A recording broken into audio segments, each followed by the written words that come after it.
कुन्देन्दीवर सुन्दरावति बलो विज्ञानधामावभौ शोभाढ्यो वरधन्विनो श्रुतिनुतो गोविप्रवृन्दप्रियो मायामानुषरूपिणौ रघुवरौ सद्धर्मवर्णौ हितौ सीतान्वेषणतत्परौ पथिगतौ भक्तिप्रदौ तौ हिनः ब्रह्माम्भोऽभिसमुद्भवम् कलिमलप्रध्वंसनं चाव्ययम् श्रीमच्छम्भुमुखेन्दुसुन्दरवरे संशोभितं सर्वदा संसारामयभेषजं सुखकरं श्रीजानकी जीवनम् धन्यास्ते कृतिनः पिबन्ति सततं श्रीरामनामामृतम्।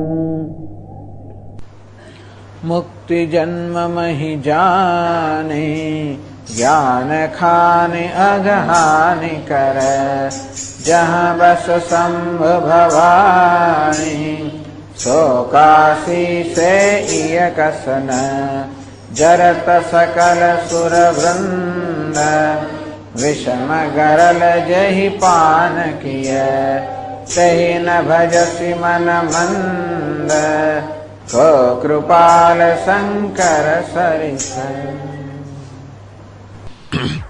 तो વર્ષા ઋતુ વીતી ગઈ છે, છતાં પણ સુગ્રીવે સીતાજીની શોધ માટે કોઈ પ્રયત્ન કર્યો નથી. ભગવાન રામચંદ્રજી જાણે કે ક્રોધાયમાન થયા એ જોઈને લક્ષ્મણજી તો વાસ્તવિક ક્રોધાયમાન થયા. ધનુષ્ય બાણ તૈયાર કરીને કહ્યું કે હું એનો વધ કરી નાખીશ. ભગવાને લક્ષ્મણજીને કહ્યું કે આપણો મિત્ર છે અને માટે તું એ રીતે એની સાથે વર્તાવ કરજે. આ બાજુ હનુમાનજી જે સુગ્રીવના મંત્રી છે એમને ખ્યાલ આવી ગયો કે સુગ્રીવે ભગવાનને વચન આપ્યું છે, છતાં વચનનું પાલન કર્યું નથી. અંતેથી સુગ્રીવની પાસે ગયા, એમને નિવેદન કર્યું અને સમજાવ્યું કે ભગવાનને આપણે વચન આપેલું છે એના વિશે કંઈ પ્રયત્ન થયો નથી. અને લક્ષ્મણજી જો ભગવાન તો ગુસ્સે થશે તો જેનું આપણે શરણ છે એને ગુસ્સે કરીને આપણે બચી નહીં શકીએ. સુગ્રીવે આ સાંભળ્યું, અત્યંત ભયભીત થઈ ગયા અને પશ્ચાતાપ કરવા લાગ્યો કે અરે રે, આ વિષય ભોગ એ ખરેખર મારે વિવેક બુદ્ધિનું હરણ કરી લીધું. હે મારુતસુત, તમે જાઓ, બધા દૂતોને બોલાવો અને જ્યાં જ્યાં કોઈ જગ્યાએ વાદળનો સમાજ છે બધી જગ્યાએ તમે દૂતને મોકલો અને એ પ્રકારનો સંદેશો મોકલો કે 15 દિવસમાં બધા જ વાનરો અહીંયા આવી જાઉં. જો 15 દિવસમાં કોઈ નહીં આવે તો મારા હાથે હું વધ કરીશ. અને હનુમાનજીએ સુગ્રીવની આજ્ઞા પ્રમાણે બધા દૂતોને બોલાવ્યા અને બધા લોકોને સન્માન કર્યું, સમજાવ્યા અને બધાને પ્રેમથી સમજાવ્યા, નીતિ પણ બતાવી દૂતોને અને કહ્યું બધા લોકોને તને સૂચના આપી કે કેમ જ્યાં જ્યાં પણ વાનર સમાજ હોય ત્યાં તમે જાઓ અને રાજા સુગ્રીવનો સંદેશ આપો કે બધાની જરૂર છે, કારણ કે સીતાજીની શોધ કરવાની છે. બધા વાનર દૂત હનુમાનજીના ચરણમાં મસ્તક નમાવીને તરત જ નીકળી ગયા. એ જ સમયે લક્ષ્મણજી કિષ્કિંધા નગરીમાં આવ્યા. ખૂબ ક્રોધાયમાન છે, એમને ક્રોધ જોઈને એ બધા વાનરો જેમ તેમ દોડાદોડ કરવા લાગ્યા. કોઈક સુગ્રીવ કોઈ ભયથી ભાગી ગયા, કોઈ સુગ્રીવને સમાચાર આપવા ગયા અને લક્ષ્મણજીએ ધનુષ્ય ચડાવીને કહ્યું કે આખા નગરનું હું ભસ્મ કરી નાખીશ. હવે આ રીતે નગરમાં બધા વ્યાકુળ જ્યારે થઈ ગયા ત્યારે વાલીનો પુત્ર અંગદ યુવરાજ છે એ લક્ષ્મણજી પાસે આવ્યો. એ ભગવાનનો માણસ છે. ભગવાને રામચંદ્રજી એને યુવરાજ પર સ્થાપિત કર્યો, લક્ષ્મણજી એને એકચ્યુઅલી સ્થાપિત કરવાની વિધિ કરી અને માટે લક્ષ્મણજી પાસે અંગદ આવે છે અને એના ચરણમાં મસ્તક નમાવી વિનંતી કરી, લક્ષ્મણજીને અભય પ્રદાન કર્યું. અને લક્ષ્મણજી ક્રોધાયમાન છે એ સાંભળીને વાનર રાજા સુગ્રીવ અત્યંત વ્યાકુળ થઈ ગયા. હનુમાનજીને ખ્યાલ લાગે, હે હનુમાન, તમે તારાને સાથે લઈને જાઓ અને વિનંતી કરીને કુમાર લક્ષ્મણજીને સમજાવો.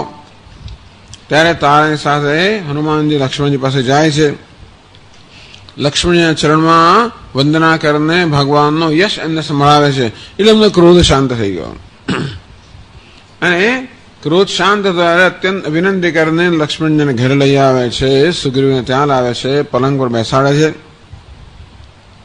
આમ સુગ્રીવને ખબર પડી કે લક્ષ્મણજીને ક્રોધ શાંત થયો છે ત્યારે આવ્યા ત્યાં લક્ષ્મણજીના ચરણમાં એમણે મસ્તક નમાવ્યું અને લક્ષ્મણજીએ પણ એમનો તો કે લક્ષ્મણજીએ પણ એમનો જે ગુનો છે માફ કરી લીધો, એમને પોતાને ગળે આલિંગન કર્યું. ત્યારે સુગ્રીવ કહે લક્ષ્મણજીને કે હે નાથ, આ વિષય સમાન ખરેખર કોઈ મદ નથી, અર્થાત ભૂલાવી દેનાર કોઈ નથી. એક ક્ષણમાં મુનિઓ પણ આ વિષયને કારણે મુનિ ઋષિ મુનિઓના મનમાં પણ આ વિષય હોય એટલે કે વિષયનું આકર્ષણ ક્ષોભ ઉત્પન્ન કરતો હોય છે. એમ કરીને પોતાનો અપરાધ જણાવ્યો અને અપરાધની ક્ષમા માંગી. આ રીતે સુગ્રીવનું વિનયયુક્ત વચન સાંભળીને લક્ષ્મણજી ખુશ થયા અને લક્ષ્મણજીને સમજાવ્યા. એ વખતે પછી સમય બરોબર જોઈને હનુમાનજી લક્ષ્મણજીને કહ્યું કે સીતાજીની શોધ માટે બધા દૂતને મોકલવામાં આવેલા જ છે. ત્યારે પછી બધા હર્ષિત થઈ ગયા અને સુગ્રીવ બધા અંગદ વગેરે લોકોને સાથે લઈને લક્ષ્મણજી આગળ કરીને જ્યાં ભગવાન રઘુનાથજી છે તે એમના દર્શન કરવા મળવા માટે આવ્યા અને ત્યાં આવીને ભગવાનના ચરણમાં મસ્તક નમાવીને સુગ્રીવજી ભગવાન રામચંદ્રજીને કહે કે ભગવાન આ મારો કોઈ દોષ નથી, અર્થાત મેં આપને વચન આપેલું કે હું ગમે તે કરીને સીતાજીની શોધ કરીશ, પરંતુ આટલો સમય જતો રહ્યો એટલે વર્ષા ઋતુ પસાર થઈ ગઈ, શરદ ઋતુ પણ આવી ગઈ.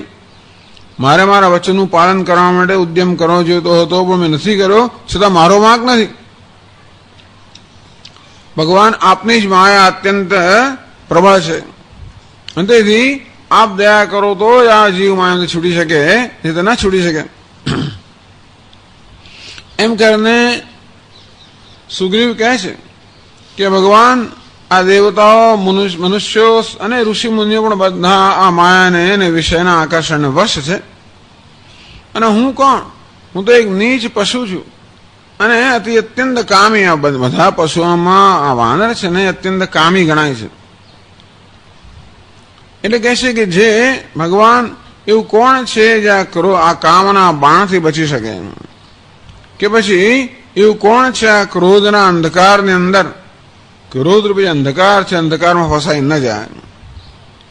એવું કોણ છે જે લોભના પાશમાં ન ફસાયેલો હોય. આમ કામના બાણ, ક્રોધનો અંધકાર અને લોભનો પાશ બધા જ મનુષ્યમાં ફસાયેલા છે. આ ત્રણથી જે મુક્ત હોય ભગવાન એ તો આપની સમાન છે. આપ જ એક છો જે આ કામ, ક્રોધ, લોભ સર્વથી મુક્ત છે. અને કોઈ મનુષ્ય કામ, ક્રોધ, લોભમાંથી મુક્તિ કે પોતાના પ્રયત્ન ન પ્રાપ્ત કરી શકે, એ તો ભગવાન આપની કૃપા હોય તો જ આ પ્રાપ્ત થઈ શકે. ટૂંકમાં આ પ્રયત્ન સાધ્ય નથી. આ કામ, ક્રોધ, લોભ પર વિજય પ્રાપ્ત કરો એ પ્રયત્ન સાધ્ય નથી, કૃપા સાધ્ય છે. આ બધું સાંભળીને રામચંદ્રજી સ્મિત કરીને બોલ્યા કે સુગ્રીવ, તું તો મને મારા ભાઈ ભરત કરતા ભરત જેટલો જ પ્રિય છે અને હવે બસ બરોબર તારું મન લગાવીને પ્રયત્ન કર જેથી સીતાજીની શોધ મળે. આ પ્રકારે વાતચીત થતી હતી. એટલામાં વાંદરોની સેના, પેલા 15 દિવસ થઈ ગયા, ચારે બાજુ વાંદરોની સેના આવી ગઈ. કવિ કહે છે કે બધા વાંદરો જાત જાતના રંગબેરંગી હતા અને એવું લાગ્યું કે ચારે બાજુથી રંગબેરંગી વાદળોની સેના આવી રહી, અથવા બધી દિશાઓ રંગબેરંગી થઈ ગઈ વાદળોની સેનાને કારણે. એટલે શિવજી ઉમાને કહે છે કે હે ઉમા, આ વાનરની સેનામાં સંખ્યા કેટલી છે એ ગણવાનું કે સાહસ તો મૂર્ખ જ કરે, અર્થાત અસંખ્ય વાનરો છે. બધા વાનરો આવીને ભગવાનના ચરણમાં મસ્તક નમાવ્યું અને ભગવાનના મુખના દર્શન કરીને બધા સનાથ બની ગયા. આ બધા દેવતાઓ જ છે. તો ભગવાનની આજ્ઞા પ્રમાણે દેવતાઓ જ આ વાનર વગેરેનો, રીંછ વગેરેનો જન્મ લીધેલો છે ભગવાનની સેવા કરવા માટે. અત્યાર સુધી ભગવાનની પ્રતીક્ષા કરી રહ્યા હતા. હવે ભગવાનના સાક્ષાત દર્શન થયા એટલે અનાથમાંથી સનાથ બન્યા. કહે છે કે એક પણ વાનર એવો ન હતો જેને માટે રામજીએ કુશળ ન પૂછ્યું હોય. અરે આવા કરોડો વાનરો હોય, ભગવાન બધાને એક એકને કુશળ કેમ પૂછી શકે? એટલે શિવજી કહે છે કે આ કઈ ભગવાન માટે મોટી વાત નથી, કારણ કે ભગવાન તો વિશ્વરૂપ છે, બધા જ રૂપ ધારણ કરનારા છે. તેથી શક્ય છે કે જેટલા વાનરો હતા બધા રૂપ ધારણ કરીને, એટલા જ રૂપ ધારણ કરીને ભગવાને બધાની કુશળતા પૂછી. એમણે ભગવાનને ઓળખ્યો, ભગવાન પોતાના ભક્તોને ઓળખે ને, આ રૂપમાં આવે તો પણ ભગવાન પોતાના ભક્તોને ઓળખે છે, દરેકની કુશળતા પૂછી. તો બધા આજ્ઞા પ્રાપ્ત કરી, બધા વાનરો પોતપોતાના સ્થાને ઉભા રહી ગયા અને સુગ્રીવ બધાને સમજાવવા લાગ્યા અને કે જો હે વાનરો, એક તો આ રામચંદ્રજીનું કાર્ય છે અને બીજું મારી તમને વિનંતી છે. રામ કાજ અરુ મોર નિહોરા. એટલે વાનરોને કહે છે કે જો એક તો તમે લોકો રામચંદ્રજીનું કાર્ય કરી રહ્યા છો સીતાજીની શોધ કરવા દ્વારા, અને બીજું હું પણ તમને વિનંતી કરું છું, વાનર જૂથ ચાહુ ચહુઓરા, માટે હે વાનરોના સમૂહ તમે ચારે દિશામાં જાઓ. ચારે દિશામાં બધા વાનરોને મોકલે છે, જઈને જનકજીની જનક સુતા સીતાજીને તમે શોધ કરી લાવો. અને જો 1 મહિનાની અંદર બધા લોકોએ પાછા ફરવાનું છે. જો 1 મહિનામાં સીતાજીની શોધ કરીને નહીં પાછા ફરો, એટલે શોધ સીતાજીને થઈ જવી જોઈએ. ટૂંકમાં ન મળે તો પણ વાંધો નહીં, પણ કોઈ પ્રદેશ એવો ન રહેવો જોઈએ જ્યાં સીતાજીની શોધ નથી હોય. આ બધા તમને જ્યાં જ્યાં નિયુક્ત કરવામાં આવે છે એ બધા પ્રદેશમાં તમે જાઓ, સીતાજીની ભાળ મેળવી આવો અને 1 મહિનામાં ન મળે તો પાછા આવો. હા, એવું બને કે સીતાજીની શોધ કરી શકો અને કદાચ મહિનો લાગે તો વાંધો નથી, એટલે ક્યાં તો સીતાજીની શોધ કરીને પાછા આવો અથવા તો 1 મહિનામાં પાછા આવો. જો ન થાય તો મારા હાથે બધાનો વધ જે હશે ને મારા હાથે વધ કરીશ. એટલે 22મા દોહામાં કહે છે, વચન સુનત સબ વાનર, વચન સુનત સબ વાનર, જહ તહ ચલે તુરંત, જહ તહ ચલે તુરંત, તવ સુગ્રીવ બોલાયે, તવ સુગ્રીવ બોલાયે, અંગદ નલ હનુમંત, અંગદ નલ હનુમંત. બચત અને સુનત સબ વાનર, આ સુગ્રીવજીના વચન સામેને જહ તહ ચલે તુરંત, કોઈ પ્રકારનો વિલંબ કર્યા વગર વાનરોએ જેવી સુગ્રીવની આજ્ઞા સાંભળી અને એની સૂચના સાંભળી કે તરત જ પોતપોતાને નિયુક્ત કરવામાં આવેલી દિશામાં તરત જ ચાલી નીકળ્યા, એક ક્ષણનો પણ વિલંબ કર્યા વગર. કેવી રીતે સુગ્રીવે એને ખાસ ખાસ ચૂંટેલા જે એના યોદ્ધાઓ હતા, અત્યંત પ્રખ્યાત પૌરુષ, જેનું પૌરુષ હતા, જેમનું બળ, જેમની શક્તિ જે માટે બહુ પ્રસિદ્ધ હતા અને ખાસ એટલે બુદ્ધિશાળી હતા, એમના જે ચૂંટેલા બધા જે સેનાપતિના યોદ્ધાઓ હતા, મંત્રીઓ હતા, એમને ખાસ બોલાવે.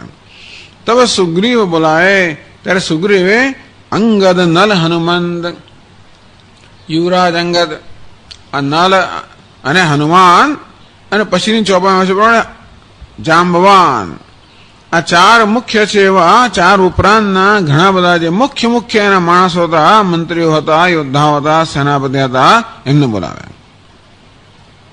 તેનો ભાવ એ છે કે એવા સમાચાર મળેલા છે કે કોઈક રાક્ષસ ઉપાડીને અપહરણ કરીને સીતાજીને દક્ષિણ દિશામાં લઈ ગયો છે અને તેથી દક્ષિણ દિશામાં સીતાજીની માળા મળવાની બધી સંભાવના છે.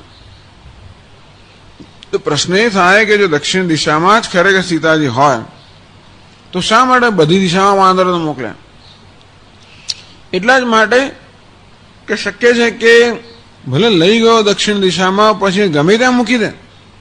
ટૂંકમાં લોકોને ભૂલામાં પાડવા માટે શક્ય છે કે પેલા રાક્ષસો સીતાજીને બીજી દિશામાં પણ લઈ જાય અને ત્યાં છુપાવી દે.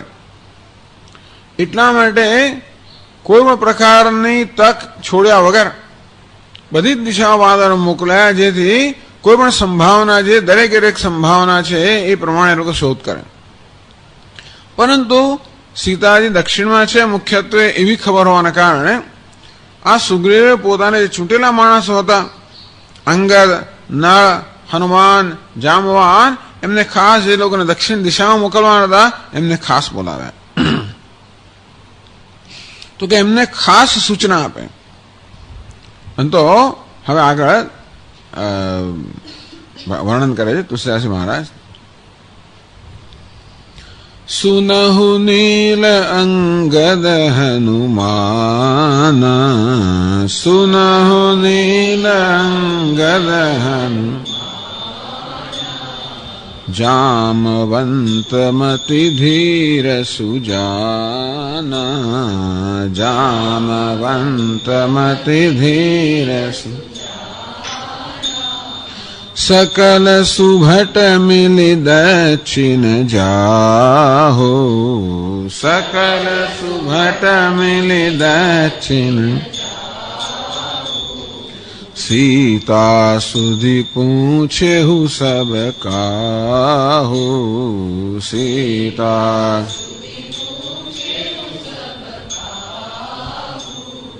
मन क्रम वचन सो जतन विचारे हो, मन क्रम बसन सो जतन विचारे, रामचंद्र कर काज संवारे हो, रामचंद्र कर भानुपीठ से उर आगी, भानुपीठ से उर, स्वामी सर्वभाव छल त्यागी, स्वामी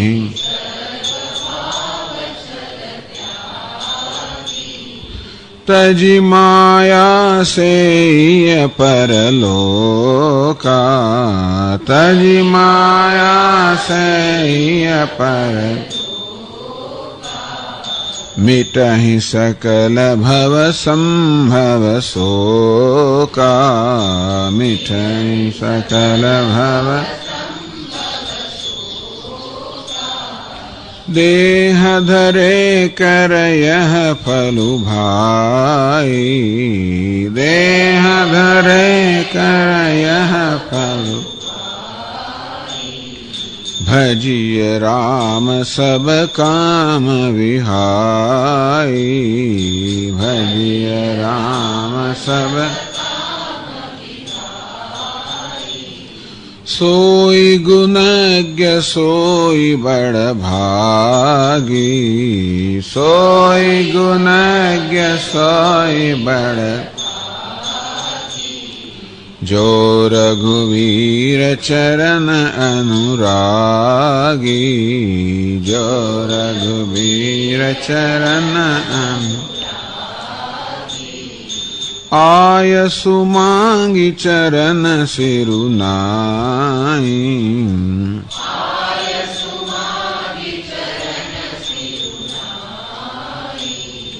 चले हर्षि सुमिरत रघुराई. તો સુગ્રીવાર્તે પોતાના છૂટેલા સેનાપતિઓ મંત્રીઓ બોલાવ્યા. સુનહ નીલ અંગદ હનુમાના, હે નીલ, હે અંગદ, હે હનુમાન, જામવંત મતિ ધીર સુજાના, હે જામવંત. તો જામવંતનું ખાસ વિશેષણ આપે છે મતિ ધીર સુજાના, અત્યંત ધૈર્ય ધરાવનાર હતા જામવંત. અને સુજાન એટલે અત્યંત ડાયા હતા. સુજાન ખૂબ જ સારી રીતે જાણનારા હતા, એટલે કે વ્યવહાર કુશળ હતા અને બધી રીતે જ્ઞાની હતા. એટલે હે જામવાન, એ જામવાન આવી રીતે બોલા વિશેષણ કરે છે, એટલે સંબોધે છે. હે મતિ ધીર સુજાન જામવાન, હે ધીરમતી અને અત્યંત સુજાન એવા હે જામવાન. સકલ સુભટ મિલી દક્ષિણ જાઓ, બધા તમે સૈનિકો મળીને, યોદ્ધાઓ મળીને દક્ષિણ દિશામાં જાઓ. સીતા સુધી પૂછેવું સબ કાહુ, અને જાઓ સીતાની શોધ કરી લાવો. પૂછેવું સબ કાહુ, બધાને પૂછી જાઓ. આમ કહે છે કે માત્ર 4 જ નામ દીધા છે, પણ ખરેખર તો ખૂબ બધા વાનરો ગયેલા છે. આમ દરેક બીજી બધી દિશામાં માત્ર એક એક જ વાનરના સેનાપતિને મોકલેલો. વિનય પૂર્વ દિશામાં, શતબલી ઉત્તર દિશામાં, સુષેણ પશ્ચિમ દિશામાં એમ કરીને એમ દક્ષિણ દિશામાં આટલા જ નામ દીધા છતાં પણ ખરેખર તો સકલ સુભટ કરે એમ કહીને સકળ સુભદ કરે છે ને એટલે એમ મને બીજા બધા ઘણા વાંદરા મોકલેલા છે. દ્વિવિધ મયંદ નીલ નલ અંગદ ગદ વિકટાસી દધિમુખ કેહરી નિસટ સામ સબ જામવંત જલ બલ રાશિ. આમ દ્વિવિધ મયંદ નીલ નલ અંગદ પછી ગદ વિકટાસી દધિમુખ કેસરી નિસઠ આ બધા જામવંત આ બધાને મોકલેલા છે. ખરેખર તો કારણ કે દક્ષિણ દિશામાં સીતાજીને લઈ ગયા છે એ પ્રકારના સમાચાર છે અને એ દિશામાં અત્યંત અધિક પ્રયત્ન કરવો જોઈએ. તો હવે સુગ્રીવ કેટલીક સૂચનાઓ આ લોકોને આપે છે. પહેલી સૂચના એ આપે છે કે સીતા સુધી પૂછે હું સબ કાહું, આ સીતાની શોધ કરવા માટે બધાને પૂછી દેજો. ટૂંકમાં જો શોધ કરવાની હોય તો બધાને પૂછવું, જ્યાં સંભાવના લાગે કે આને સમાચાર હોવાની શક્યતા છે એ બધાને પૂછી દેજો. એટલે કે ખબર ના પડે કે કોણ જાણતો હોય કોણ ના જાણતું હોય. ભલે ને વારંવાર તો મને ખબર નથી મને ખબર એવો ઉત્તર તમે પામો તો પણ નિરાશ ન થઈ જશો અને હંમેશા જે હોય બધાને પૂછ્યા જ કરજો. એટલે આ પ્રકારનો ઉપદેશ આવ્યો બધાને. મન ક્રમ વચન સો જતન વિચારે હું, રામચંદ્ર કર કાજ સમારે હું. આમ સામ દામ દંડ ભેદ બધી જ નીતિ અપનાવે છે. રાજા છે ને તો પહેલા ભાઈ સમજ આપે છે, પછી કહે છે મન ક્રમ વચન સો જતન વિચારે હું. તો મનથી વાણીથી કર્મથી એ પ્રકારનો યત્ન કે ઉપાય વિચારી રાખજો. રામચંદ્ર કર કાજ સવારે હું, કોઈ મેતે ભગવાન રામચંદ્રજીનું કાર્ય થાય એ પ્રકારનો ઉપાય તમે મન વાણીને કર્મથી વિચારજો. તો એને માટે એક સરસ દ્રષ્ટાંત આપે છે. દ્રષ્ટાંત નહીં પણ ભગવાનનું કામ કેમ કરવું એના માટે કહે છે.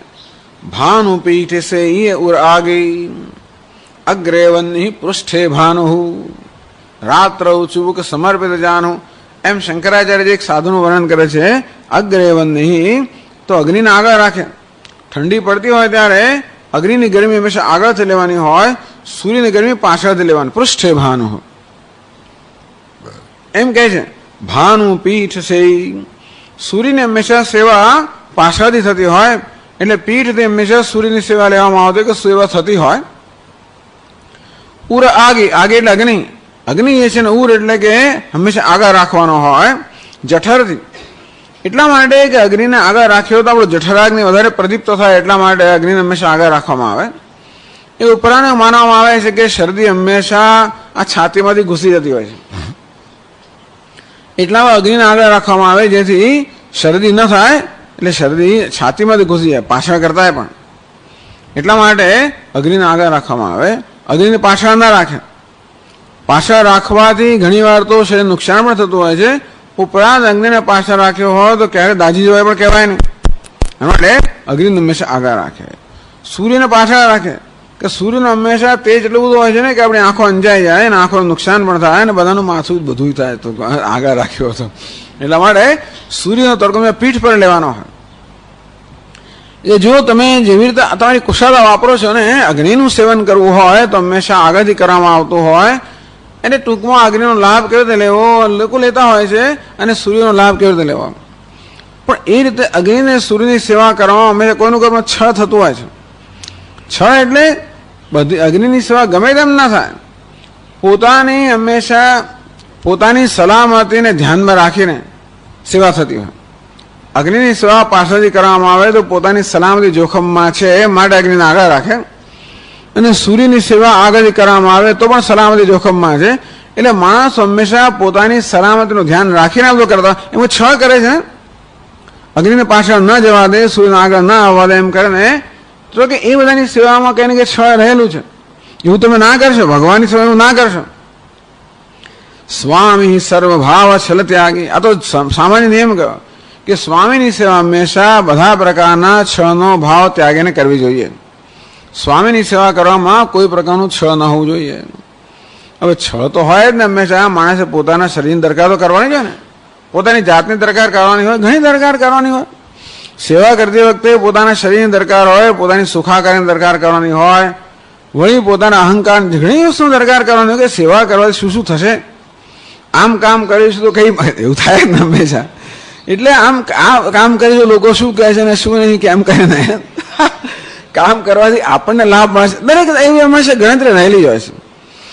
આપણે ભલે ને સ્વામીની સેવા કરીએ તો પણ વ્યક્તિગત ગણતરી કંઈક તો રહેલી હોય છે ને.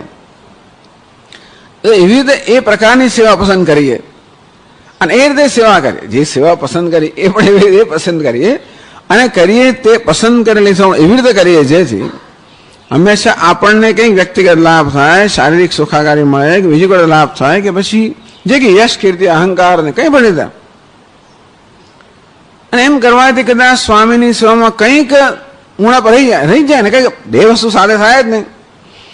એક સાથે બે વસ્તુનું હિત થઈ ના શકે ને માટે ક્યાં તો સ્વામીનું હિત કરવા માટે મારા હિતને બધી રીતે જતું કરવું પડે અથવા મારા હિતની સંભાળ રાખવી તો સ્વામીના હિતને એટલું જતું તો કરવું જ પડે. આમ પોતાની દરકાર કરવી હોય તો પછી જેમ અગ્નિ પોતાની દરકાર કરે તો અગ્નિનું બધું હિત ના જળવાય કે સૂર્યનું બધું હિત ના જળવાય, તેમ પોતાની દરકાર કરવાની હોય તો સ્વામીનું બધું હિત ના જળવાય એમ કરીને છળ કરીએ. એટલે કે પેલા કે ને અખંડાનંદજી મહારાજ કે સેવાનો એક દ્રષ્ટાંતમાં યાદ આવે છે કે એક ત્યાં વૃંદાવનની અંદર કોઈ ભક્ત હશે, દરરોજ ખૂબ બધું ચંદન લઈ આવે, ઘસીને પોતાના હાથે ઘસીને ચંદન લઈ આવે અને સ્વામીના ચરણની સેવા કરે. ખૂબ બધું ચંદન એમના પગના અંગૂઠા વગેરે લગાડવાની સેવા કરે અને બધું પૂરું થયા પછી પોતાનું મસ્તક એમના ચરણમાં નમાવે. એવી વ્યવસ્થિત નમાવે કે બધું પેલું ચંદન જે અંગૂઠા પર લાગે એ બધું પાછું પોતાના કપાળ પર આવી જાય.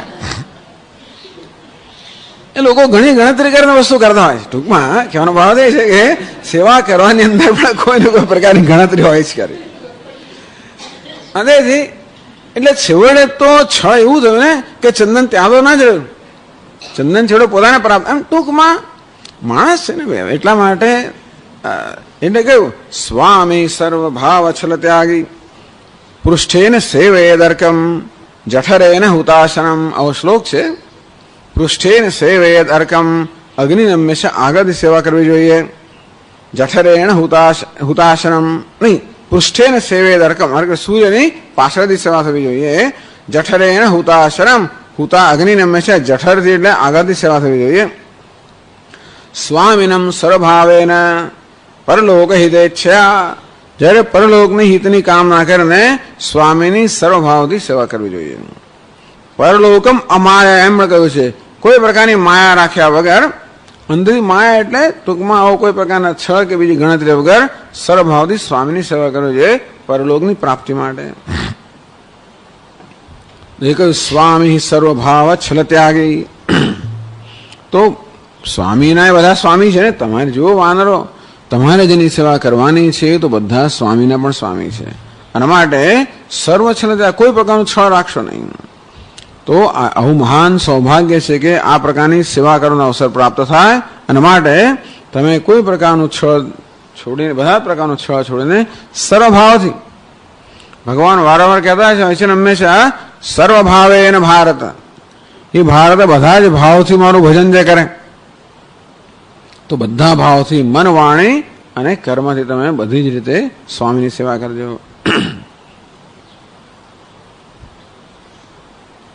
એટલે તજી માયા સેય પરલોકા, છળ એટલે જ માયા. તો કે આ માયાનો ત્યાગ કરીને, છળનો કે કપટનો ત્યાગ કરીને સેય પરલોકા, એમાં એ થાય આ સેવા કરવામાં આ લોક તો ગયો જ આપણો. ખરેખર સેવા કરવી એટલે બહુ અઘરી વસ્તુ જ છે. સેવા કરવી એટલે આ લોકનું સુખ તો ગયું છે, કશું મળે નહીં. એટલું જ નહીં, પરંતુ સેવા કરવામાં તો ખાસડા જ ખાવાનો છે. ખરેખર અંગ્રેજીમાં થેન્કલેસ ટાસ્ક. વારંવાર જે સેવા કરતા હોય, વારંવાર જ્યારે એમના અનુભવ કહે ત્યારે આપણે એક જ વસ્તુ આપણે કહેવાની એમને હોય કે જો સેવા તો આગળ ઘણી ચર્ચા થઈ ગઈ છે. સેવા ધર્મ જે છે એ તો પરમ ગહન, યોગ્યના આપી અગમ્ય. સેવા ધર્મ પરમ ગહન. આ સેવા કેમ કરવી એ જ ગહન છે. પહેલા તો સેવા કરવી એ બહુ ગહન વસ્તુ એટલા માટે છે કે એને માટે ખૂબ ધ્યાન રાખવું પડે. યોગીના બી અગમ્ય, યોગીઓ માટે પણ આ સેવા ધર્મ અગમ્ય છે. અને તેથી સેવા કરવામાં સામાન્ય રીતે કશો યશ તો મળતો જ નથી હોતો, સામાન્ય રીતે અપયશ મળતો હોય છે. એ લોકોના ખાસડા ખાવાના લોકોની ટીકાઓ સાંભળવાની, લોકોની નિંદાઓ બધી સાંભળવાની અને પાછી સેવા કરવાની. એમાં સ્વામી પણ પાછા સેવા કરીએ તો બધી તો ખુશ તો થઈ ના શકે પાછા જેવા સ્વામી. એટલે ઘણી વાર સેવા કરવાથી તોય પણ પછી વિચાર કરવો પડે કે ગમ્યું ના ગમ્યું, મોડું ચડ્યું, ઊંચું થયું, શું થયું, શું ના. એટલે એ બાજુથી પણ તકલીફ. જેની સેવા થઈ રહી છે એ કેવા છે એના પર આધાર રાખે છે. ટૂંકમાં ઘણા લોકો એવા ગમે તે કરો તો ખુશ થાય જ નહીં, એવા પણ હોય છે સ્વામી લોકો. એમનું કારણ હશે આપણે સીધા કરવા માટે, આપણે ઘડવા માટે થતું હશે, પણ છતાંય ખબર ના આપણે કેમ ખુશ કરવા. કોઈ કહે જ નહીં આપણને, એટલે ખુશ થાય તો ખબર જ ના પડે ખુશ થયા કે ના થાય, એ પણ ખબર ના પડે. ઘણી વાર એવું થતું હોય. એટલે એ બાજુથી પણ મુશ્કેલી, અને પાછા આપણે સેવા કરીને બીજા ઈર્ષ્યાના ભોગ બનીએ. તમે સ્વામીના આટલા નજીક છો, એટલે ટૂંકમાં સ્વામીની સેવા કરવાના કારણે અનેક પ્રકારની અપેક્ષા આપણી પાસે હોય. પેલા કેમ કે તમે તો ગીતાના ક્લાસમાં જાઓ છો, તમે એમ કેમ કરો છો? અમે ગીતાના ક્લાસમાં ન જઈએ એટલે અમને ગમે તે કરવા માટેની છૂટ છે. પણ તમે તો ગીતા ક્લાસમાં, તમે સ્વામી આવો, તમે સત્સંગ કરો છો, તમે આવું કેમ કરો છો? અંતે રીતે સ્વામીની સેવા કરતા હોય તમે સ્વામીની નજીક છો, તમારે આવું કેમ વર્તન થાય? તમે આવા કેવા છો? એમ અનેક રીતે ટૂંકમાં ચારેય બાજુથી આમ પંચાગ્નિ જે વસ્તુ સેવા કરવી એ 5 અગ્નિનું સેવન કરો. ઉપર સ્વામીનો પણ અગ્નિ કરો અને ચારે બાજુથી અગ્નિ જ અગ્નિ. તોય પણ કહેવામાં આવ્યું સર્વતો ભાવથી તમે બધું છળ અને કપટ ત્યાગીને ટૂંકમાં દેહ ભાવ છોડીને, દેહ ભાવનો ત્યાગ કરીને, તમારા પોતાનો હિતનો ત્યાગ કરીને બધી જ રીતે સ્વામીની સેવા કરજો. તજી માયા સૈય પરલોકા, માયાનો ત્યાગ કરીને, એટલે ગણતરી, ટૂંકમાં છળ, કોઈ પ્રકારની ગણતરી. માયાનો ત્યાગ કેમ કરવો કે છે અહીંયા ટીકા કરે, જ્યાં જો ત્યાં માયા જ છે. દુનિયાની અંદર શબ્દ સ્પર્શ રૂપ રસ ગંધ પંચ મહાભૂતનું કે પંચ વિષયોનું બનેલા જગત જે છે એ બધું માયાનું સર્જન છે. કોઈ જગ્યાએ કશું પણ આકર્ષણ હોય, કોઈ જગ્યાએ કશું પણ મહત્વ આપવામાં આવે, પોતાના શરીરને, પોતાના મનને, પોતાના અહંકારને, જગતના વિષયોને, જગતની સિદ્ધિઓને, કોઈ પણ વસ્તુને જરાય મહત્વ આપવામાં આવે એવું નથી કે માયાને મહત્વ અપાઈ ગયું. અને એની માયાનો ત્યાગ કરવો એટલે શું? આ જગતના વિષયોને, બધી સિદ્ધિઓના બધા આકર્ષણનો ત્યાગ કરવો. એટલું જ નહીં, પરંતુ પોતાના શરીરનો, પોતાની લાગણીઓનો, પોતાના બુદ્ધિની જરૂરિયાતોનો, પોતાના અહંકારને બધી વસ્તુનો ત્યાગ કરવાનો તૈયાર જ્યારે હોય ત્યારે જ માયાનો ત્યાગ થાય છે. નાનો ત્યાગ કેમ થાય? જેમ બલિરાજા ભગવાનની જરાક સેવા કરવા ગયો, વિચારો 3 પગલા આ બ્રહ્મચારીને 3 પગલા 3 ડગલા એમને જમીન આપી, એટલા બધું ખૂંચવી લીધું ને. એટલે ટૂંકમાં તજી માયા સહી પરલોકા, ટૂંકમાં પરલોક માટે જો આપણી તત્પરતા હોય, પરલોકની પ્રાપ્તિને આપણે સમર્પિત થયા હોઈએ તો જ માયા એટલે કે આ લોક એટલે પૃથ્વીલોક કે મર્ત્યલોક કે ટૂંકમાં આ લોકમાં જે કંઈ વિષય આકર્ષણ છે એનું નામ માયા. એ બધાનો ત્યાગ કરવા તૈયાર હોય તો જ પરલોકની પ્રાપ્તિ થાય. અહીં પરલોક એટલે સ્વર્ગલોકની વાત નથી, કારણ સ્વર્ગલોક માયા જ છે. તજી માયાનો ત્યાગ કરવો હોય તો માત્ર આ વિષય, આ લોકના વિષયનો નહીં, પરંતુ પરલોકના વિષયનો ત્યાગ કરવો જ પડે ખરેખર. તદ્વૈરાગ્યમ જિહાસાયા દર્શન શ્રવણાદિ દેહાદિ બ્રહ્મ પર્યંતે ક્ષણિત્ય ભોગ્ય વસ્તુની. આ દેહથી એટલે મર્ત્યલોકમાં પ્રાપ્ત થતા અને બ્રહ્મલોક સુધીના જે બધા ભોગ છે, બધા ભોગ અનિત્ય છે એ સમજીને એમનો ત્યાગ કરવાની તૈયારી હોય. પરલોક એટલે મોક્ષ. સૈય પરલોકા, હે વાનરો, તમે મોક્ષનું સેવન કરો. એટલે સ્વામીની ભગવાન, સૌથી સ્વામીના સ્વામી તો ભગવાન જ છે, ભગવાન સ્વયં છે. એટલે તમે લોકો પરલોક અર્થાત મોક્ષની પ્રાપ્તિ માટે તમે માયાનો અર્થાત બધા પ્રકારના આકર્ષણનો ત્યાગ કરો. રસ રસ સુખ સરિત સરપાણી મમતા ત્યાગ કરી જીવી જ્ઞાની. આ જ્ઞાની પુરુષ કે વિવેકી માણસ કેવા હોય છે? ધીમે ધીમે મમતાનો ત્યાગ કરતા જ જાય. અંતે તમે બધા આકર્ષણનો, આસક્તિનો, મમતાનો ત્યાગ કરો. એ સિવાય એમની સેવા થઈ શકવાની નથી. ના રીતે કહ્યું તજી માયા સૈય પરલોકા, અહંકાર મમકાર બધાનો ત્યાગ કરીને તમે સ્વામીની સેવા કરો બધી જ રીતે. તો શું થશે? મીટહી સકલ ભવ સંભવ શોકા. તો પછી ભવ એટલે સંસારમાં જે કંઈ સંસાર ભવ સંભવ, સંસારમાં ઉત્પન્ન થનાર જે કંઈ શોક છે બધો શોક મટી જશે. જો માયાની સેવા કરશો તો ક્યારેય શોકને પાર નહીં. તકલીફ એ છે ને, એક બાજુ માયા અત્યંત આકાશમાં ઉત્પન્ન કરે છે અને માટે એની સેવા કરવા આપણે પ્રેરાઈએ છીએ, અને એ આપણને સુખનો વચન આપીને કે સુખનો આભાસ ઉત્પન્ન કરે, શોકમાં જ નાખતો હોય છે માયા. પેલી એક રાક્ષસી આવશે ને, પણ કોણ સરસા હતી, કોણ સુરસા કે બીજી નહીં, બીજી જે સુરસા નહીં, બીજી કે એ ઉપરથી જ પકડે, પેલા પક્ષીઓને નીચે એમને પડછાયો પકડી લે, પડછાયો પકડે તો પક્ષી પકડાઈ જાય એવું હતું. તો માયા પડછાયા જ પકડી દે ટૂંકમાં, આપણે તો એટલે પડછાયાથી પકડાઈ જાય. એટલા માટે જ્યાં માયાના સકંજામાં હોઈએ ત્યાં આગળ, એટલે પરલોક અથવા તો માયા બેમાંથી એક જ હોય આપણે પસંદ કરી શકીએ. અને માટે માયાને ત્યાગ કરો એટલે અહંકાર, મમકાર બધી જ વસ્તુનો ત્યાગ કરો. પણ મળશે શું? મીટહી સકલ ભવ સંભવ શોકા. જો તમે માયાથી આકર્ષાશો અથવા જગતની કોઈ પણ સિદ્ધિઓ કશાયથી કે અહંકાર મમકારના જો સકંજામાં આવશો તો આ શોક સિવાય કંઈ પ્રાપ્ત થવાનું નથી. ભલે પેલા ડુંગરા દૂરથી રળિયામણા, તેથી આ બધી સિદ્ધિઓ દૂરથી સારી લાગે, બધી વસ્તુ દૂરથી સારી લાગે, નજીક જાવ એટલે ખબર પડે કે એમાં શું શું રહેલું છે. ખરેખર બધા જાણે જ છે, પરંતુ જે નજીક ગયેલા જાણે છે, નથી ગયેલા એમને જાણવું જોઈએ, બીજું કશું નથી. પણ ટૂંકમાં નજીક જઈને ખબર પડે દરેકે દરેક વસ્તુ માટે આપણે કિંમત ચૂકવવી જ પડે, સ્વાભાવિક છે. અને મોટા ભાગે જે કિંમત ચૂકવવી પડતી હોય છે એ વસ્તુની પ્રાપ્તિ કરતાં વધારે હોય છે. નહીં તો એટલે વિવેકી માણસ તો પછી બહુ જાણી જાય છે કે ભાઈ એમાં નાસ્તી કરતા કરતા એના જે હોય તે. પણ કહેવાનો ભાવ એ છે કે બધી જ વસ્તુનો ત્યાગ, ટૂંકમાં સ્વામીની સેવા એવી વસ્તુ છે બધાને છોડાવે. જો આપણે સેવાને સમર્પિત થયા હોઈએ અને કોઈ પ્રકારના છ વગર સેવા કરવા માંગતા હોઈએ તો સ્વામી તો જે હોય પણ સેવા જ વસ્તુ એવી છે કે બધું છોડાવીને રહે. એટલા માટે પેલા મીરાબાઈ તો કહે ને કે ભાઈ લોગ કહે ભાઈ મીરા બાવરી સાસ કહે કુલ નાશી રે. લોક તો એમ કહે છે કે ગાંડી થઈ ગઈ છે ને સાસુ એમ કહે છે કુળનો નાશ કરનારી થઈ છે. આવું જ થાય.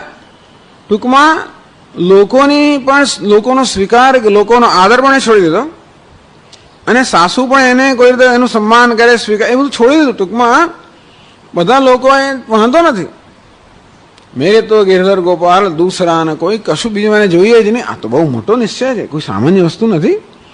પણ ભગવાન તો એમ જ કહે છે કે સર્વધર્માન પરિત્યજ્ય મામ એકમ શરણ. મારા સિવાયનું બધી વસ્તુ માયાની અંદર ક્ષેત્રમાં જ છે. મામ એવ એ પ્રપદ્યંતે માયામેતામ તરંતી. જે લોકો મારું શરણ ગ્રહણ કરે એ લોકો જ માયાને તરી શકે છે. એટલે આવો બધો બહુ મહત્વનો અહીંયા ઉપદેશ આપી દે છે. મીટહી સકલ ભવ સંભવ શોકા મામ એવ એ પ્રપદ્યંતે માયામેતામ તરંતી. જે લોકો મારું શરણ સ્વીકારે છે એ લોકો આ માયાને તરી શકે છે.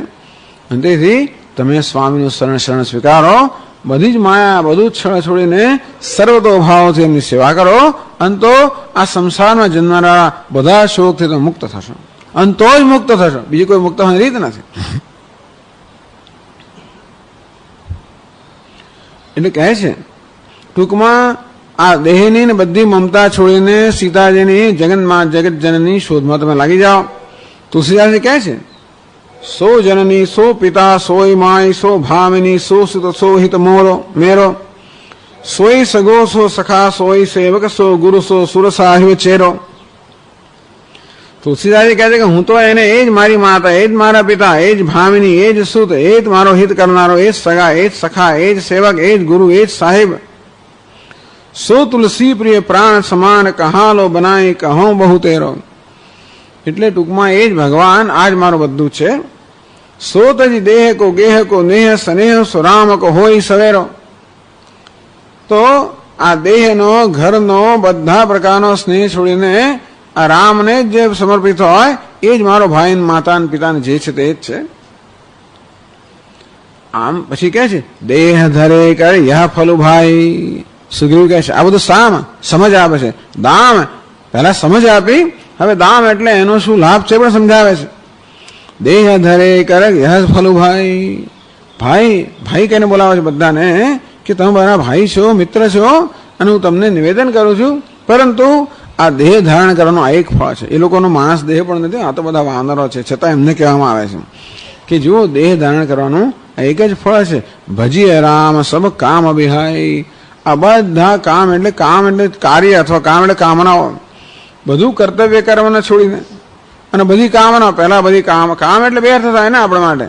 કામ એટલે બધી કામનાનો ત્યાગ કરીને, એટલે કામ એટલે બધા કર્તવ્યનો ત્યાગ કરીને ભજીએ રામ, ભગવાનનું ભજન કરવું જોઈએ. પછી તો બધી કામનાનો ત્યાગ, કામ તો એમણે કરવાનું છે, બધી જ કામનાનો ત્યાગ કરીને ભગવાનનું ભજન કરવું એ જ ખરેખર આ દેહ મેળવવાનો એક જ ફળ છે. ટૂંકમાં આ દેહ કોઈ કામના સેવન માટે નથી.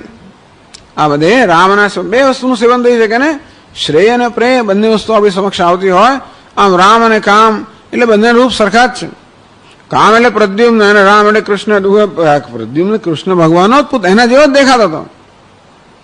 બંને શ્યામ વર્ણના, બંને સરખા જ દેખાય, એટલે ખબર ના પડે કે કોણ કોણ છે. આમ રામ અને કામ એ વચ્ચેનો ભેદ પારખવા માટે બહુ સૂક્ષ્મતા જોઈએ.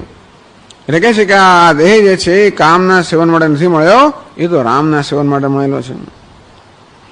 અને દેહ ધારણ કરવો જ પડે, કારણ કે દેહ ધારણ ન કર્યો હોય તો ભગવાનનું ભજન ના થઈ શકે. મારે દેહ ધારણ કર્યો છે એક જ ફળ છે, ભગવાનનું ભજન થવું જોઈએ. આ દેહમાં મમતા હોય તો વાંધો નથી, એટલા માટે હોવું જોઈએ કે આ દેહ ભગવાનનું ભજન કરવાનું સાધન છે. શરીર માધ્યમ ખલું ધર્મ સાધનમ. આમ શરીર જે છે ધર્મના સૌથી પહેલું ધર્મનું સાધન છે. એ પૂરતું શરીરની દરકાર જરૂર લેવાવી જોઈએ, જેથી ભગવાનનું ભજન યોગ્ય રીતે થઈ શકે. તો આ દેહ ધારણ કરવાના જે ફળ તમે પ્રાપ્ત માટે ભાઈઓ, આ તક તમે ચૂકશો નહીં. અને આ રામજીની સેવામાં એટલે કે સીતાજીની શોધમાં તેમાં શરીરને લગાવી દો. સોય ગુણજ્ઞ સોય બળભાગી. સુગ્રીવ આગળ છે, એ જ ખરેખર ગુણજ્ઞ છે અને એ જ બળભાગી એટલે એ ખરેખર ભાગ્યશાળી છે. એટલે કહે છે કે ગુણજ્ઞ એટલે ગુણનો જાણનાર. જે લોકો વિદ્વાન હોય છે, જે લોકો કળાના, સાહિત્યના, સંગીતના જાણકારોને આપણે ગુણજ્ઞ કહીએ, ગુણ જાણનારા. પણ સાહિત્ય, સંગીતના, કળા જાણીને ખરેખર ગુણજ્ઞ ના થાય. ખરેખર તો જે ભગવાનના ચરણ અનુરાગ્યો એ જ ગુણજ્ઞ કહેવાય. ગુણને જાણનાર. પેલું સત્વ રજસ તમસ 3 ગુણની અંદર રહેલા છે પેલા લોકો બધા. સાહિત્ય, સંગીત, કલા જે કે બધા જાણકાર હોય. ભગવાનના ચરણ એટલે કેવા, એ 3 ગુણથી પર છે. ટૂંકમાં ગુણને જાણનાર માણસ તો ગુણથી પર થવા ઈચ્છતો હોય છે ને.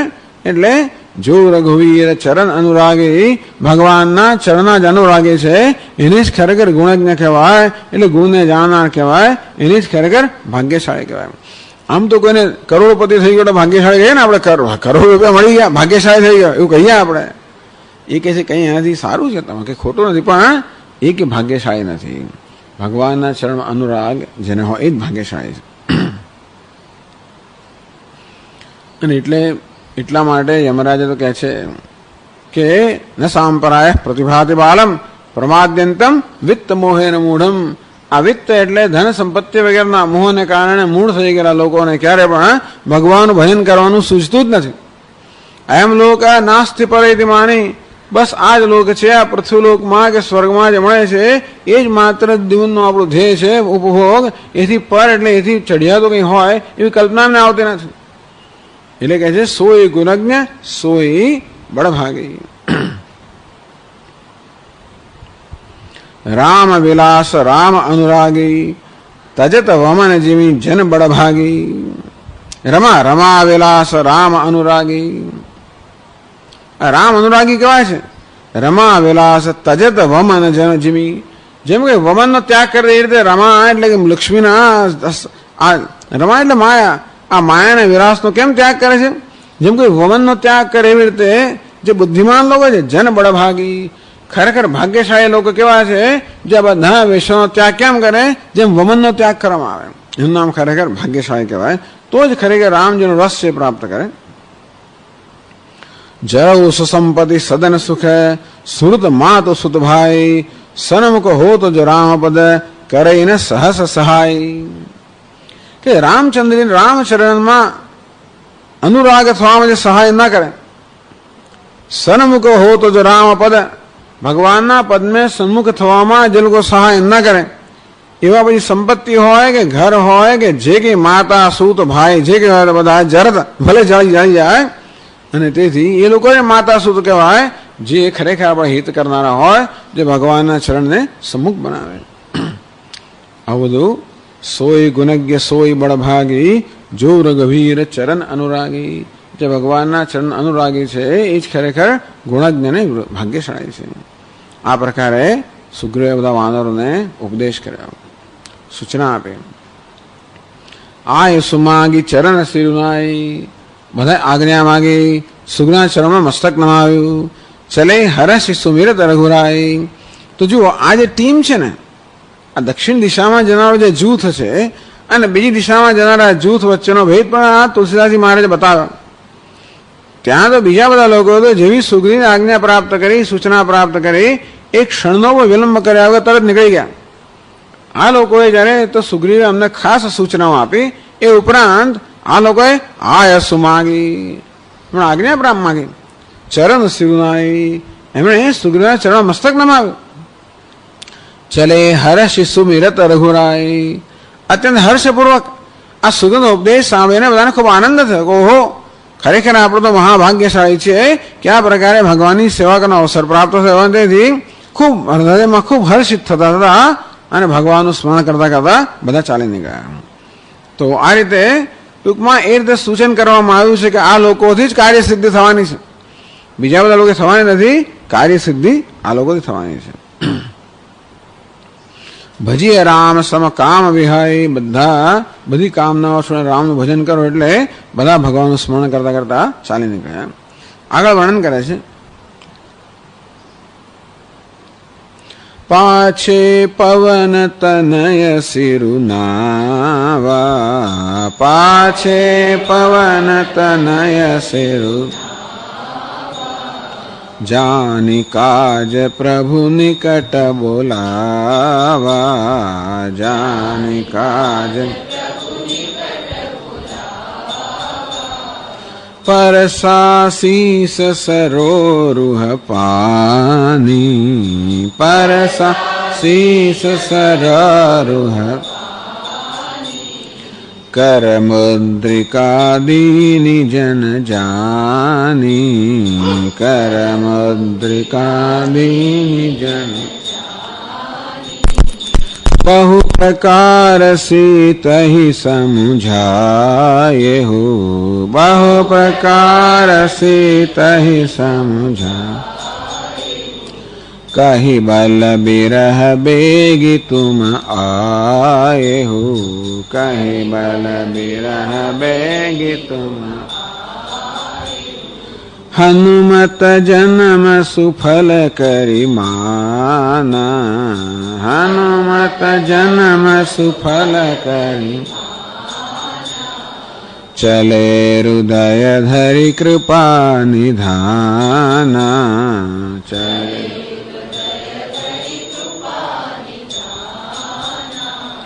यद्यपि प्रभु जानत सब बाता, यद्यपि प्रभु जानत सब,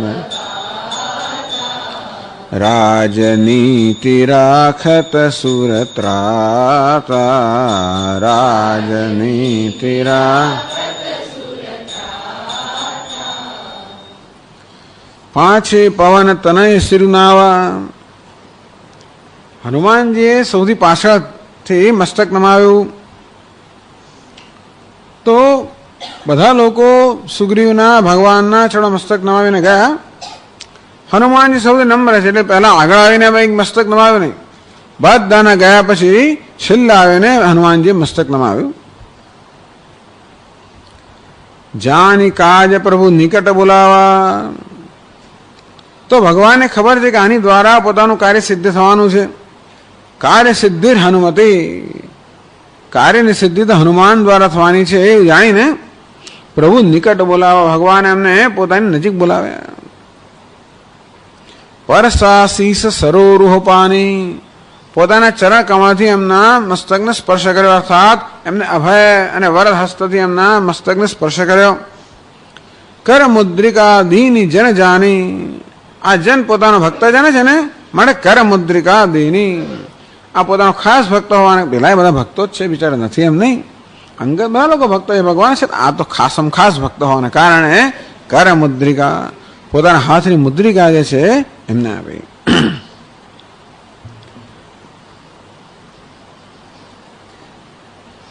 જેહી કર સમય કિએ જન આરત બારત વિવસ નામ ટેરે શીતલ સુખદ ચાહ જેહી કર કી મીટ દ પાપ તાપ માયા.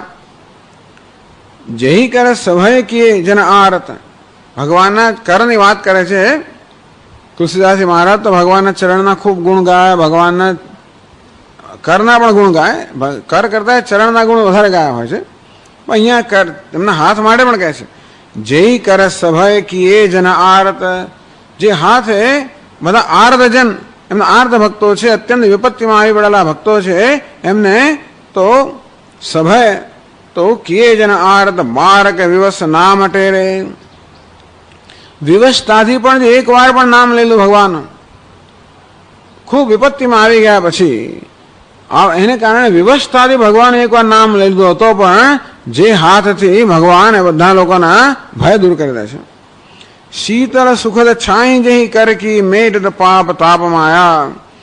જેમ વૃક્ષની છાયા શીતળ હોય, સંતાપ બધો હરેલી રીતે આ ભગવાનના કરની છાયા છે પણ ભક્તોનો બધો સંતાપ હરેલા છે.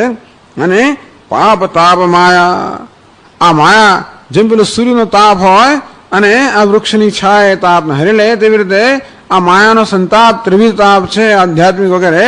તો ભગવાન જે છે આ જગતનો સંતાપ છે, ભગવાનના કર એ તો એવી છાયા સમાન છે, બધો જ તાપ હરી લે અને નિર્ભયતા પ્રદાન કરે.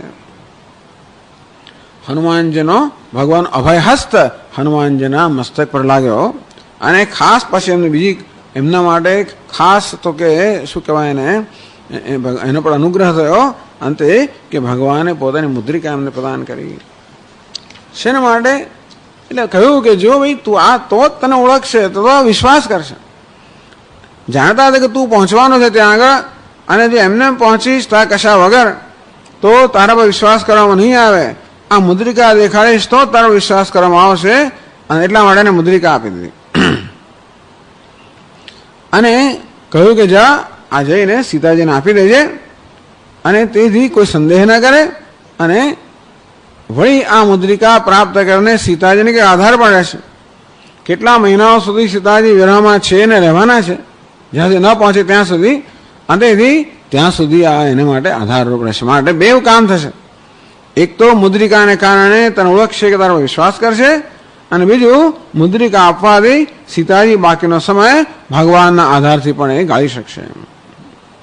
બહુ પ્રકાર સીતઈ સમજાય. ભગવાને કહ્યું કે હે હનુમાન, બહુ જ પ્રકારથી સીતાને સમજાવો છે, જલ્દી સમજશે નહીં.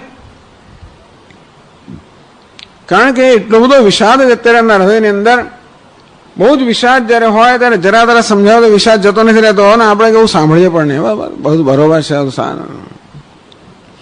એટલે કહે છે કે હા, બહુ જ વિષાદ હોવાના કારણે બહુ પ્રકારથી સમજાવે છે. કહ્યું કેવી સમજાય? કહી બલ વિરહ બે તુમ આયહુ. કહી બલ તો મારા બળનું યાદ કરજે.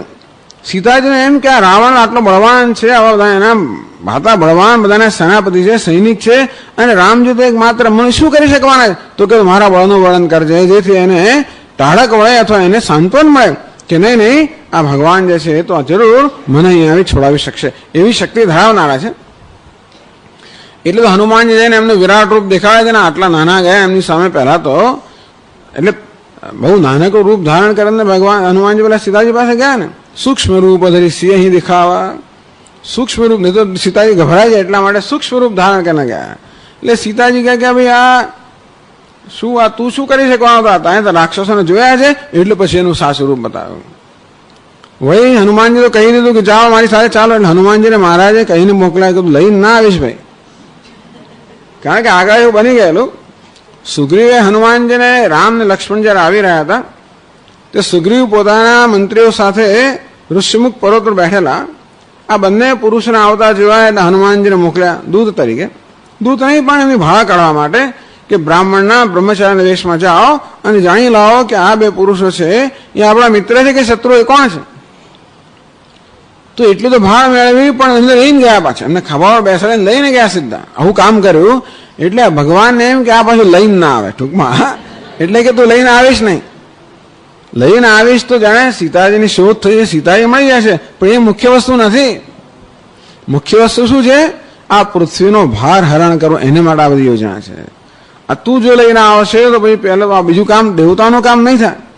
અમારે દેવતાનું કામ ત્યારે જ થાય જયારે સીતાજીને તું ભા લઈને જ આવજે. ખાલી મને ખબર છે કે તારામાં શક્તિ છે, જે તું ધારે તો હોય સીતાને લઈને આવે એમ છે, હું જાણું છું, પણ એવું કરીશ નહીં. એટલે કહી બાલા બેરા બેગી તું આય હું, તું જલ્દી આવતો રહેજે ભાઈ. અંતેથી એને લેવાની બીજી કઈ તકલીફ લીધા વગર તું જલ્દી જલ્દી આવતો રહેજે. બે વસ્તુ કહેવાની, બેગી બલ કહી બલ.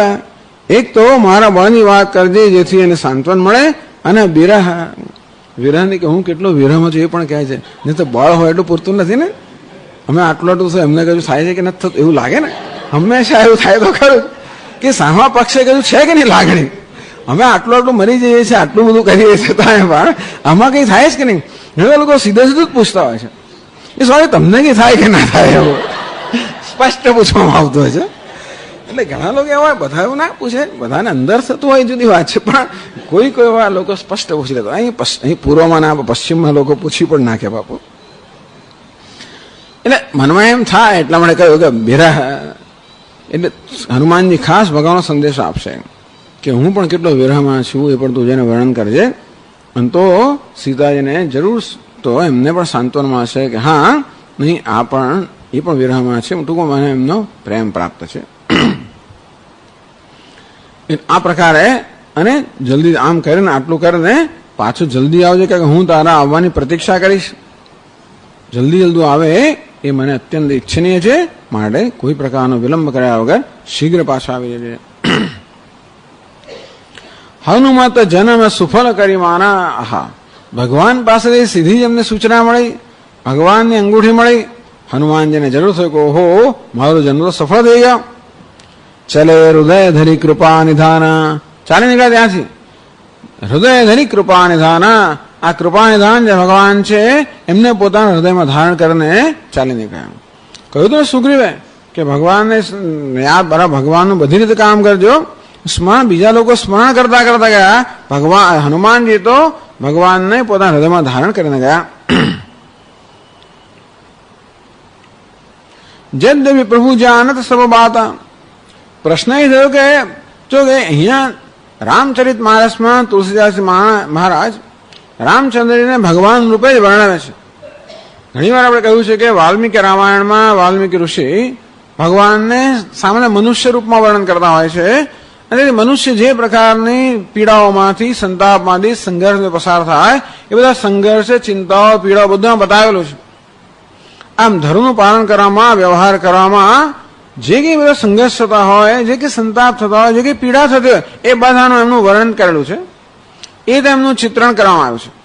અહીં તો ભગવાન રૂપે જ છે. અહીં પણ દેખાડે આપણને, દેખાડીને પછી કહી દે કે આ તો ખાલી દેખાવા છે. ઘણી વાર તુલસીદાસમાં વર્ણન કરે ખરા કે એમને કેવો વિરહ થયો અને કેવું દુઃખ થયું, વળી પાછા આપણને કહી દે.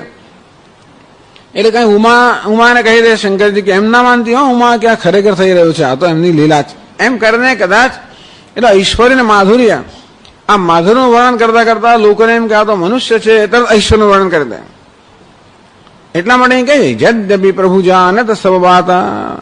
ભગવાન તો બધું જ જાણે છે. પ્રશ્ન એ થયો કે ભગવાન જયારે બધું જાણે જ છે અને જાણે છે કે સીતાજી ક્યાં છે અને કોની શોધ કરવાનું છે, તો ભાઈ બધી જગ્યાએ શું કામ વાનરને મોકલ્યા? આખા દુનિયા ખૂણે ખૂણાની અંદર આટલા કરોડો વાનરને મોકલ્યા, શું કરવા મોકલે? રાજનીતિ રાખત સુરત રાતા. તુલસીદાસ મારે ઉત્તર આપે છે, સુરત રાતા આ દેવતાનું રક્ષણ કરનાર જે ભગવાન છે એ દેવતાઓના રાજા છે ને. રાજનીતિ રાખત તો એમણે રાજનીતિની રક્ષા કરી. ટૂંકમાં જે પ્રકારનો વેશ અત્યારે ભજવી રહ્યા છે એ વેશની પણ રક્ષા કરી, રાજનીતિની રક્ષા કરવામાં આવી. રાજનીતિ એ જ છે કે જાણતા નથી. એમની જગ્યાએ બીજો કોઈ રાજા હોય તો જેવી રીતે શોધ કરવા બધે જ મોકલે એ રીતે પોતે પણ એક સામાન્ય રાજા હોય એ પ્રકારે શોધ બધે જ મોકલે. ટૂંકમાં આવી રીતે શોધ કરવાનો જે વિધિ છે એ વિધિ પ્રમાણે એમણે વિધિનું અનુસરણ કર્યું. બાકી પોતે વિધિનું ઉલ્લંઘન કરી શકે, પણ શોધ કરવા માટે જે પ્રકારનો ઉપાય કરવો જોઈએ, જે વિધિ છે કે બધી જગ્યાએ મોકલવા જોઈએ. એટલા જ માટે કે શત્રુ છે તો એને ગમે ત્યાં સ્થળાંતર કરી દે ને. ભલે લઈ ગયા ગમે ત્યાં હોય પરંતુ ખરેખર છુપાવી તો કહી જ ના શકાય ને. એટલે એવો વિચાર કર્યા વગર એક જ દિશામાં મોકલો તો શક્ય છે કે તમને મળે જ નહીં. અને માટે કોઈ પણ કુશળ રાજા હોય, રાજનીતિમાં કુશળ હોય એ શોધ કરવા બધે જ મોકલે એ ભગવાને એ રાજનીતિનું પાલન કરવા માટે જ વાનર બધે મોકલ્યા, જો પોતે જાણે છે છતાં પણ. 23મા દોહામાં કહે છે, ચલે સકલ બન ખોજત, ચકે સકલ બન ખોજત, સરિતા સરગિરી ખોહ, સરિતા સરગિરી. રામ કાજ લય લીન મન, રામ કાજ લય લીન મન, બિસરાતન કર છો હે, બિસરાતન કર છો. ચલે સકલ બન ખોજ. આ લોકોની જ કથા કહે છે, બીજા લોકોની કથા નથી કહેતા. આજ આખી આ ટીમ છે, આ જે જૂથ છે એની કથા તુલસીદાસ મહારાજ કહે છે. ચલે સકલ બન ખોજત, સરિતા સરગિરી ખોહ. આ બધા વનમાં સરિતા નદીઓ, સરોવરો, પહાડોની ગુફાઓ, તો ગિરિખોહ એટલે ગુફાઓ, આ પહાડ બધી જગ્યાએ લોકો શોધ કરતા કરતા જઈ રહ્યા છે. રામ કાજ લીન મને, બસ ભગવાનનું કાર્ય કરવામાં એમ મને એવું લીન થઈ ગયું છે. બિસરા તન કર છો, કહ્યું તો એ પ્રમાણે થયું. એમના દેહનો જે સ્નેહ હતો કે દેહમાં જે મોહ કે માયા હતી એ બધું વિસરાઈ ગયું અને ભગવાનના કાર્યમાં મને એવું લીન થઈ ગયું છે કે બધી શક્ય જે કઈ સ્થળ છે એ બધા સ્થળોએ સીતાની શોધ કરતા કરતા આ લોકો નીકળી પડ્યા. વિચાર કરો કે કેવું પણ, કારણ કે એમને આ તો રાક્ષસ છે ને, રાક્ષસ માયાથી ગમે તે કરી શકે. ક્યાં આખી દુનિયામાં ક્યાં છુપાયો કેમ ખબર પડે? કોઈ ગુફાની, કોઈ પહાડની ગુફા રાખી તો ખબર કેમ પડે? એટલે કોઈ પણ જગ્યાએ, એટલે કોઈ તક ના ચૂકે, બધા જ પ્રયત્નો કરે, બધી શક્ય જગ્યાઓએ શોધતા શોધતા લોકો ગયા. એમ કરીને સુગ્રીવે જે સૂચના આપેલી કે સ્વામીની બધી જ ભાવથી સેવા કરજો છોડીને, એ પ્રમાણે એઓ કરી રહ્યા છે. આગળ વર્ણન કરે છે. કતહું હોય નિશિચર સે ભેટા, કતહું હોય નિશિચર સે, પ્રાણ લેહી એક એક ચપેટા, પ્રાણ લેહી એક એક ચ. બહુ પ્રકાર ગિરી કાનન હે રહી, બહુ પ્રકાર ગિરી. કો મુનિ મિલે તાહી સબ ઘે રહી, કો મુનિ લાગે તૃષા અતિશય અકુલાને, લાગે તૃષા અતિશય અકુલાને, મિલે ન જલ ઘન ગહન ભૂલાને, મિલે ન જલ ઘન. મન હનુમાન કીન અનુમાના, મન હનુમાન કીન. મરન ચહત સબ બિनु જલ પાના, મરન ચહત સબ. ચઢી ગિરી શિખર ચહું દિશી દેખા, ચઢી ગિરી શિખર ચહું ગિરી. ભૂમિ બિબર એક કૌતુક દેખા,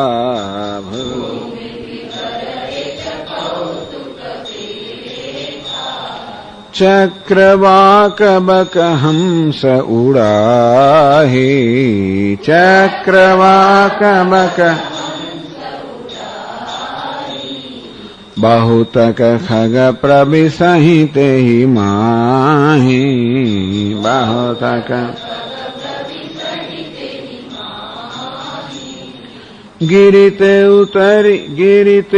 उतरी पवन सुत आवा, गिरिते उतरी पवन सुत.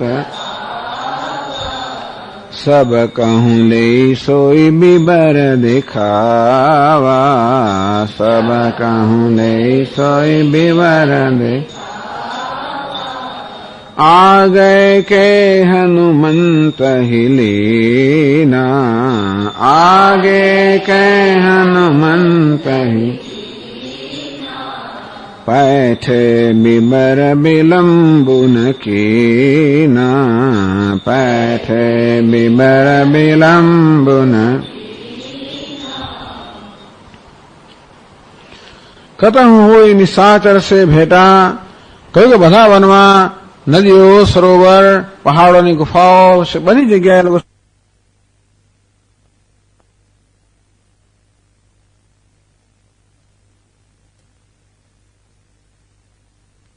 છે સમજાવે બતાવે છે. ઉપરાંત સુગ્રીવે કહેલું કે બધાને પૂછી જોજો, એટલે કે છે કતં હોય નિશાચર સે ભેટા, તો જે કંઈ મળે એ બધાને પૂછ્યું કે ખબર છે, સીતાજીને ખબર છે. એમાં કોઈ નિશાચર મળી ગયો, રાક્ષસ મળી ગયો અને પૂછે ખરા, પણ રાક્ષસ તો કહેવાનો નથી. કતં હોય નિશાચર સે ભેટા, જો કોઈ નિશાચર અથવા રાક્ષસ સાથે ભેટ થઈ ગઈ, પ્રાણ લઈ એક ચપટ, એક ચપેટા, એક ચપટ મારે એનો પ્રાણ લે, છોડે નહીં એને. ટૂંકમાં હા બધા ભેગા છે ને, એનાથી કોઈ રાક્ષસો મળી ગયો પૂછે, બીજાને ખબર ના પણ હોય, ગમે તે હોય, પરંતુ એનું પ્રાણ લઈને જ છોડે. એટલા જ માટે કે આ રાક્ષસો માણસોને ચોરી જાય એવું છે. એટલે રાવણ સીતાજીને ચોરી ગયો ને. રાક્ષસો એવા છે માણસોનું અપહરણ કરી જાય, એટલા માટે ફરી પાછું કોઈનું અપહરણ ના કરે, એટલા માટે એનું કામ પતાવી જ નાખે.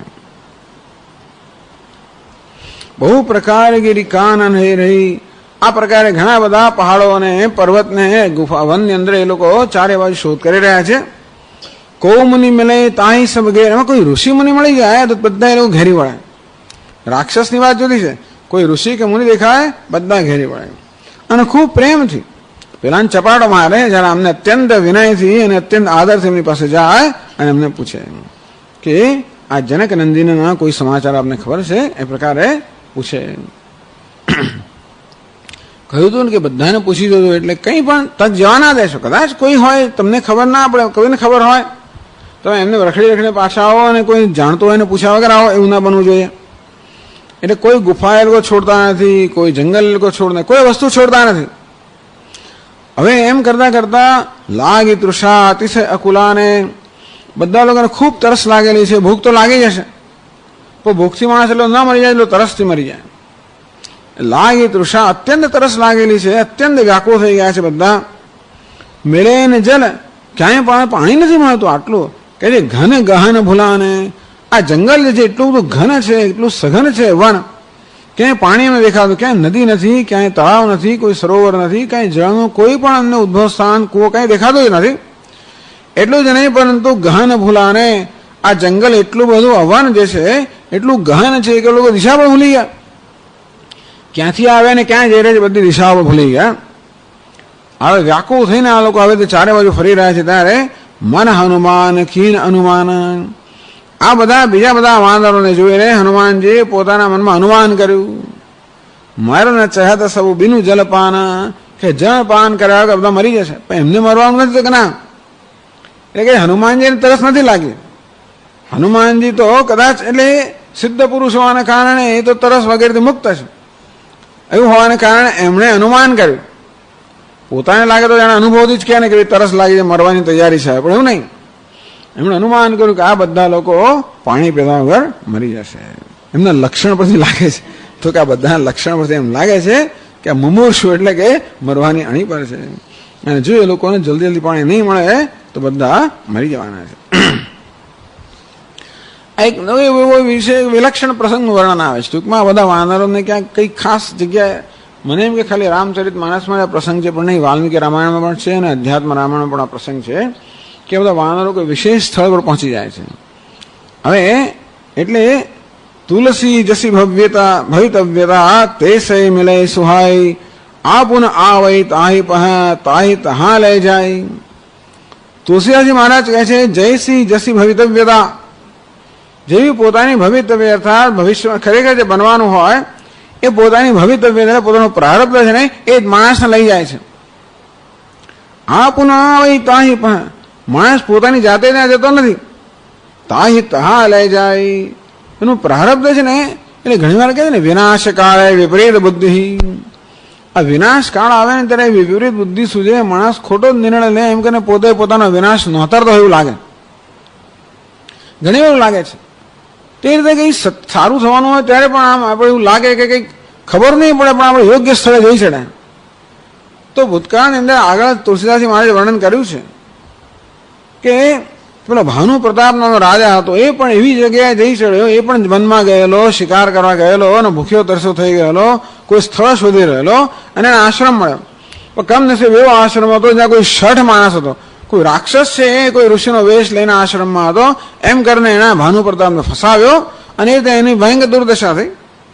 ટૂંકમાં એનું પ્રારબ્ધને એ રીતે ત્યાં લઈ ગયું કે આ લોકોનું પ્રારબ્ધ એમને ત્યાં આ લોકોનું કાર્ય સિદ્ધ થવાનું છે અને માટે આ બધા વાનરનો પ્રારબ્ધ એમને એવા સ્થળે લઈ જવાનું છે જે દ્વારા એમનું કાર્ય સિદ્ધ થાય.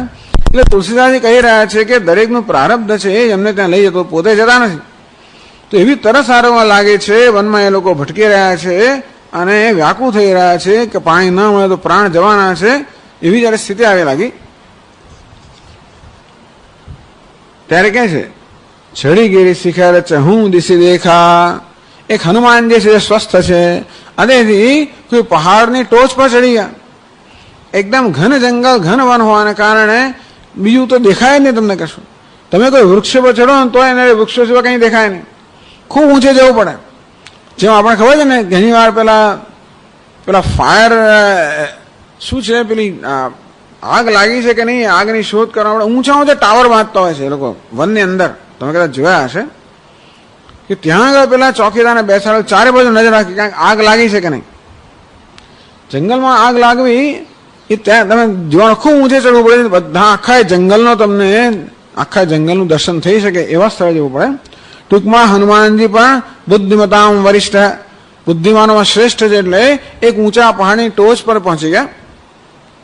ચડી ગીરી શિખર ચહું દિશી દેખા. અને ચારે દિશામાં જોવા મળ્યું કે ક્યાંય પણ પાણી દેખાય છે, ક્યાંય દેખાય નહીં, ક્યાંય નદી સરોવર કશું છે જ નહીં. એટલે કોઈ પણ જળનું ઉદ્ભવ સ્થાન જણાયું જ નહીં. એટલામાં ભૂમિ બિબર એક કૌતુક દેખા. ત્યારે ભૂમિ એટલે કે પૃથ્વી પર એક મોટું કાણું હશે. એક પૃથ્વીમાં એક મોટું એક વિવરનો અર્થ છે કે એક કાણું જેને કહી શકાય, છિદ્ર. તો આમ ગુફાની અંદર જેમ પહાડમાં વિવરને આપણે ગુફા કહીએ તેમ ભૂમિની અંદર એક મોટું એમને કંઈક લાગ્યું. પાણીના દેખ આપણે કૌતુક જોયું. શું કૌતુક જોયું? ચક્રવાક અબક હંસ ઉડાહી. એ વિવર અર્થાત એક મોટું કંઈક ત્યાં કાણું હશે, બાકોરું હશે. પૃથ્વી પર એક મોટું બાકોરું હતું. એ બાકોરા પર ચક્રવાક, બગલા, હંસ ત્યાં ઉડી રહ્યા હતા. આ જળ પક્ષીઓ છે, આ બધા પક્ષીઓ છે ને એ જળ હંસ ત્યાં જ હોય, બગલા બધા જળની આસપાસ ઉડતા હોય. તો ક્યાંય જળ નથી ને આ મોટું કૌતુક દેખાયું કે આ જળચર પક્ષીઓ ત્યાં ઉડી રહ્યા છે. ટીકાકારો એ પણ કહે છે કે આ બીજું કૌતુક પણ છે કે બક હંસ, આ હંમેશા બગલો અને હંસ ક્યારે સાથે હોય જ નહીં. પણ બગલો અને હંસ બધા ઉડી રહ્યા છે પણ એક મોટું આશ્ચર્ય દેખાયું. બહુ તક ખગ પ્રભુ સહિત માહી. એ સિવાયના બીજા ઘણા બધા પક્ષીઓ જે છે, ચકલીઓ વગેરે ઘણા પક્ષીઓ છે, એ બધા પેલા બાકોરામાં પ્રવેશી રહ્યા છે. અહીંયા આગળ વર્ણન નથી આવતું પણ બીજા રામાયણમાં વગેરે વર્ણન આવે છે કેવી રીતે બધા પક્ષીઓ જયારે અંદર જઈ રહ્યા છે ત્યારે મેં જોયું કે પક્ષીઓની પાંખો એકદમ સૂકી છે. એ પક્ષીઓ જયારે પેલા બાકોરામાંથી બહાર નીકળે ત્યારે ભીની પાંખો વાળા બહાર નીકળતા હોય છે. આટલું બધું જોયું એમણે. તો હનુમાનજી આ નોંધ લીધી કે પક્ષીઓ અંદર જાય છે ત્યારે સૂકા હોય છે, બહાર નીકળે ત્યારે ભીના થઈને બહાર આવે છે. એનો અર્થ એ થયો કે પૃથ્વીમાં જે મોટું બાકોરું છે એમાં જળ હોવું જોઈએ. ગીરતે ઉતરી પવન સુતાવા. આજે જોયું કે તરત જ પહાડથી નીચે ઉતરી આવ્યા પવનસુત. હનુમાનજી પવનસુત કહે છે કે એમને આ ઉપર ચડવું નીચે ઉતરવું કે સામાન્ય વસ્તુ નથી. પવનસુત છે ને, પવન એટલે ગમે ત્યાં જાય ના આવે તેવી રીતે આ પવનના પુત્ર હોવાના કારણે પહાડની ઉપર ચડ્યા નીચે આવી ગયા, બધું તરત થઈ ગયું. ગીર તે ઉતરી. બાકી આપણે વિચાર કેટલી વાર લાગી છે પહાડ પર જતા અને કેટલી વાર એટલા મરી જાય તરસથી બધા, પણ એવું એમને સમય ના લાગે. સીધા પહોંચી ગયા, સીધા નીચે ઉતરી આવ્યા. ગીર તે ઉતરી પવન સુત આવા. સબ કહું લઈ સોય બિવર દેખાવા. બધાને ઉપર લઈ ગયા અને બધાને પેલું જે બાકોર હતું ને દેખાડ્યું. કારણ કે એક આશ્ચર્ય હતું ને એટલે બધા બતાવવા માંગતા હતા. એ ઉપરાંત આ પણ છે કે બધા લોકોને વિશ્વાસમાં લેવા. એક કે ચલો આપણે આગળ જઈએ, એમાં પેલા લોકોને ક્યાં લઈ જાય છે, શું છે, ક્યાં છે. એટલે એમને જો વિશ્વાસ ના હોય તો બધા નેતાગીરી કરવી મુશ્કેલ છે. નેતા એ હોવો જોઈએ જે બધાનો વિશ્વાસ જેને સંપાદન કર્યો હોય. એટલે બીજા બધા વાનરોમાં પણ વિશ્વાસ જન્મે માટે બધા વાનરોને પણ ઉપર લઈ ગયા. બધાને દેખાડ્યું કે જો પેલું મોટું બાકોરું છે, જો ત્યાં બધા જળ પક્ષીઓ, જો કૌતુક જો ત્યાં જળ હોવું જોઈએ. એમ જઈને નીચે લઈ આવ્યા. બધામાં વિશ્વાસ જાગૃત થયો. આગે કઈ હનુમંત લીના. તો આપણે જવાનું છે. હવે એવું છે નહીં કે આ તો અજાણ્યું સ્થાન છે, એમાં કોઈ ઘૂસે નહીં. અજાણ્યા છે એટલા માટે લોકો જરાક થોડાક સશંક છે, અને એટલા માટે હનુમાનજી આગળ કર્યા. आगे के हनुमंत ही लीना. आगे हनुमान जी करने, हनुमान आगे करने पैठे बिबर विलंब न कीना. પણ એટલા તૃષાતુર છે, ટૂંકમાં એટલા વ્યાકુળ છે ને કે કોઈ પ્રકારનો વિલંબ કર્યા વગર એ બધાએ પેલા વિવરમાં બાકોરમાં પ્રવેશ કર્યો. હનુમાનજી એટલા આગળ કરે. બધા જાણે કે સંકટ મોચન છે.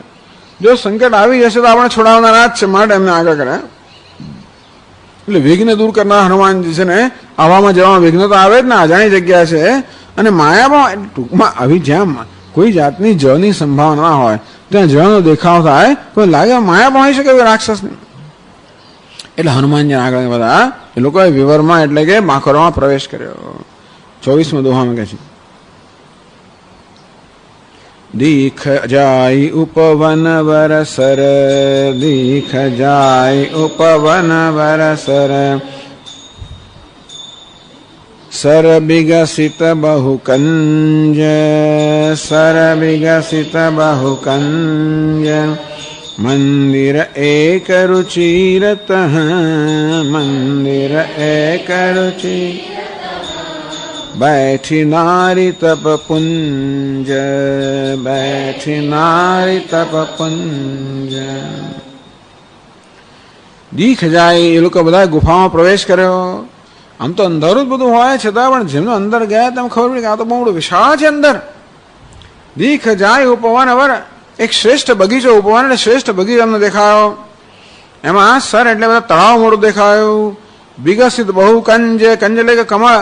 એક મોટું તળાવ દેખાયું જ્યાં આગળ ખૂબ બધા કમળ ખીલેલા છે. મંદિર એક. ત્યાં કોઈ મનુષ્ય ના દેખાય. મંદિર એક રુચિરત. ત્યાં એક સુંદર મંદિર એટલે મકાન એટલે કે મહેલ દેખાયો, બહુ સુંદર. बैठी नारी तप पुंज. एक જ ત્યાં આગળ વ્યક્તિ હાજર હતી, અને તે કોણ? बैठी नारी तप पुंज. આ તપસ્યાના પુંજ સમાન એક નારી એ સુંદર મકાનમાં બેઠેલી હતી. આટલું એમણે જોયું. તો આગળ કહે છે, दूरित ताहि सबनि सिरुनावा. दूरित ताहि सबनि सिरु. पूछे निज वृत्तांत सुनावा. पूछे निज वृत्तांत. ते ही तब कहा करहु जलपाना. ते ही तब कहा जरहु जल. खाहु सुरस सुंदर फल नाना. खाहु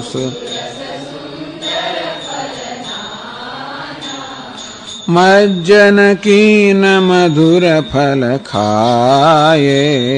मज्जन कीन मधुर फल. तासु निकट पुनि सब चली आए. तासु निकट पुनि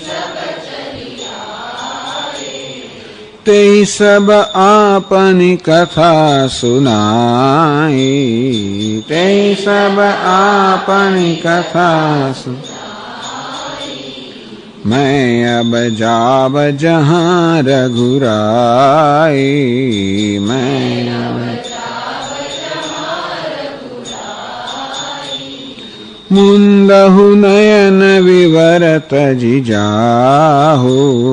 मुंदहु नयन विवरत जिजाहु. पैहु सीत ही जनि पछिताहु.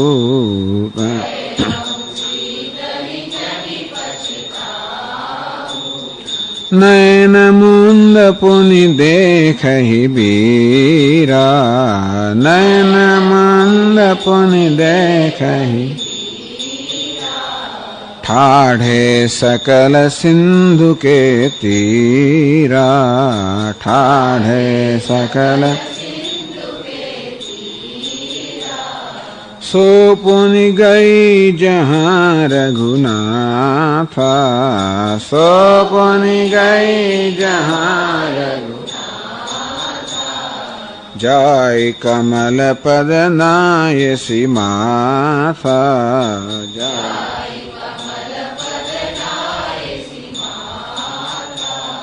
नाना भांति विनयते ही कीनी, नाना भांति विनयते ही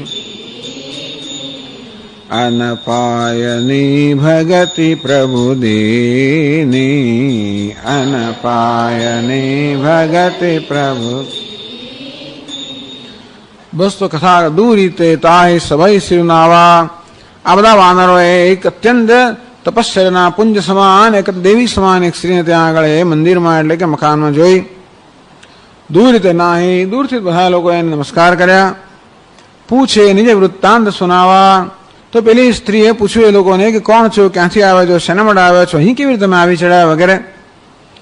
જ્યારે પૂછવામાં આવે નિજ વૃત્તાંત સુનાવા, વાનરે પોતાનો વૃત્તાંત સમજાવ્યો, સંભળાવ્યો કે અમે કેવી રીતે ભગવાન રામચંદ્રના દૂત છે અને શું શું થઈ ગયું, કેમ સીતાનું અપહરણ થયું અને કે રામજી અને સુગ્રીવ વચ્ચે આવે તો મિત્રતા થઈ. અમે સુગ્રીવના બધા સૈનિકો છે, રામજીના દૂત છે અને સીતાજીની શોધમાં નીકળ્યા છે.